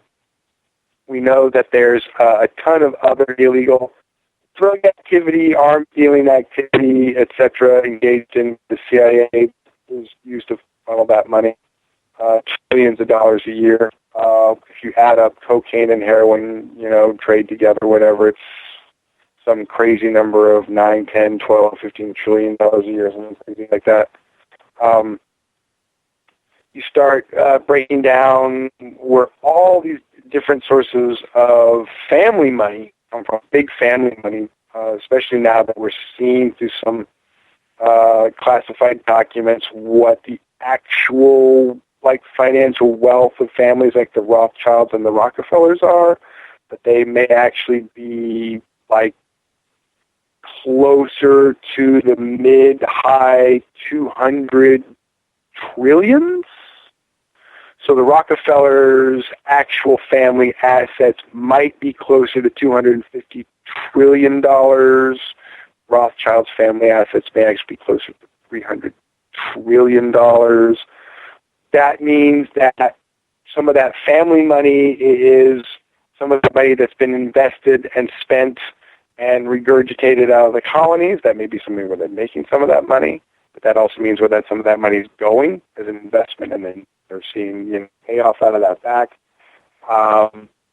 So it's coming from a lot of different directions and ending up in obviously their pockets because somehow they're worth hundreds and hundreds of trillions of dollars, and that money came from somewhere. So now that you're on Earth, and you've been on Earth for a number of years now, coming up a decade, what has been the hardest part to transition back to civilian life in regards to this? Just that civilian life. The notion that, every day that I get up, my life isn't ordered by a military structure, and that I don't have a group of people around me every day that I know that I can absolutely count upon 100% be there for me. That was what it was like. That was the nice part, is that I did know that the people around me 24/7, 365 were absolutely 100% dependable, and that I absolutely knew that they were going to watch my back and let me know if, I was going to get hit on the head by an anvil and not just, laugh about it. But these were people who were going to watch my back and look after me because I would do the same for them. And just returning to, a civilian life where, you're supposed to go out and get a job and prove to people that you have some other value, and trying to explain to people on paper how you're supposed to be of value in a way that seems so completely bizarre and abstract compared to the way that I lived my entire life, as it seems like my military career. It's just this bizarre, black and white difference that it makes me feel like if there's this absolute way of me looking at the way people live in the world and looking at how the way we run capitalism, and I want to specify that to say that there are other worlds in the galaxy that can run monetary systems better than what we're doing. So the way we run capitalism is a nightmare. And the way we expect people to manage themselves and live in it is a nightmare. And I can say that just from coming from a system where I lived my entire life, where it was organized in a way that you wanted people to be organized because you didn't want them to be stressed out and controllable. You wanted them to be highly functional. Versus a system where you are deliberately making people so stressed and anxious so that you can control them because you don't want them to be highly functional. And that example is so stark, coming from one environment to the other, that I cannot imagine how we're going to continue to live this form of capitalism in the way that we do without absolutely turning it upside down, which is, I think, is sort of what we're in the middle of, is turning that upside down because people are finding it absolutely intolerable. And I can see why, because it's just not normal. Normal would be a system in where you want everyone to succeed because that's actually better for everyone. But in a system where you don't want your people to succeed, you want them instead to be competitive, and you want to instead use social Darwinism to, have your people essentially kill each other for food, that's psychotic. That's not social at all. That's psychotic. And so if there's anything that has been the most stark, hard thing to deal with, it's coming from an orderly social system, which, people, I can say as horribly and traumatic as going to, combat, a couple times a week was, at least I lived in a socially orderly system in which everybody was basically honest with each other and could basically rely upon and trust one another. As opposed to the competitive way that we run capitalism, the hyper-competitive way that we run capitalism, which is basically insisting that people eat their own, which is incredibly unhealthy.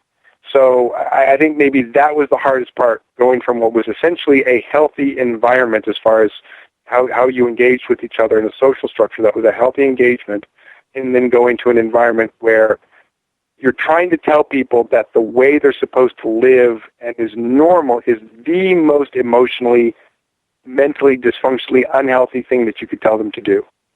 That blows my mind. That just stark example is probably one of the most difficult things to deal with. It just continues to blow my mind, and I continue to have a hard time in understanding it. It makes no sense to me. So since you come back, do you find yourself more into the political game now, trying to figure out the realities of this life comparatively to the simplicity of the politics and the rule up in Mars? Absolutely. No, if there's anything that it has made me do, it is understand that the solution comes from involvement in politics.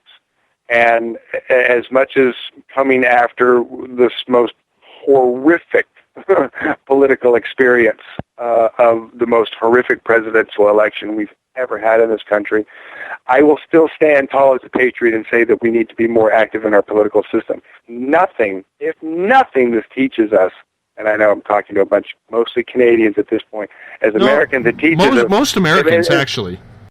Am I really? Okay, fantastic. Then this is what this teaches us as Americans, if nothing else, that we still need more participation, right? We still need more participation in the system, because the things that went right with this election were because people participated, and things that went wrong with this election because not enough people participated. So we did have more participation in the primary than ever before. And then as it got towards the end, because so many people come satisfied and disenfranchised with their choices, ended up with actually very low voter turnout on both sides, on both Republican and Democratic turnout. So a lot of people were thinking these people were going to get a huge number of votes, and when it really came down to the general election, they didn't. A lot of people didn't even show up for both of them. But Hillary mostly lost because of the number of people that she hemorrhaged off her support, not necessarily the support that Donald Trump gained or that he won by. They're both detestable candidates that people hated them so much and really wanted someone better, but because the media crammed them down our throat, we felt like there was no other choice. And I didn't vote for either one of them. I still wrote in Bernie Sanders. I voted my conscience. But I still think that this teaches us one thing, that all the things that went wrong because we still don't take our system of politics seriously enough. Because if we sit back and think that it's all being managed without us, and we think that it's all being conducted honestly and safely and securely without us, and we think that it's all being led in the right direction for the best of purposes without us, that's just not how it works. Democracy only works when we participate with it. And so only when participation is in the 70 and 80 percentiles and higher is when it works. As long as it's low, very powerful people can control it. And when that turnout and that participation is high, then we can actually get things that the people need, because there are more of them demanding the things that they need be fairly distributed across the social, political, economic lines of resource, which doesn't have to be anti-capitalism, as some people might think that that's sounding. It just has to be more balanced. We have allowed our capitalistic system to become near feudalistic, where we have allowed people at the top to accumulate wealth like feudal lords and treat people at the bottom like serfs, instead of what a real capitalistic market-based system would be, which is a lot more even, right? And so this is why when I say the capitalist system that we're using now, which is not a very fair, just capitalist system at all, and a true, fair capitalist system would just be a lot more even and a lot less of the big bumps that the system that we have is, because we have allowed it to be hyper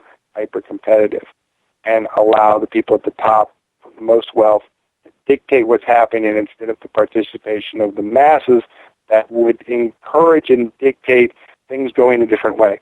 So if anything, it has taught me that if people want a better world, the only way it's going to happen is when they participated and demanded, because until some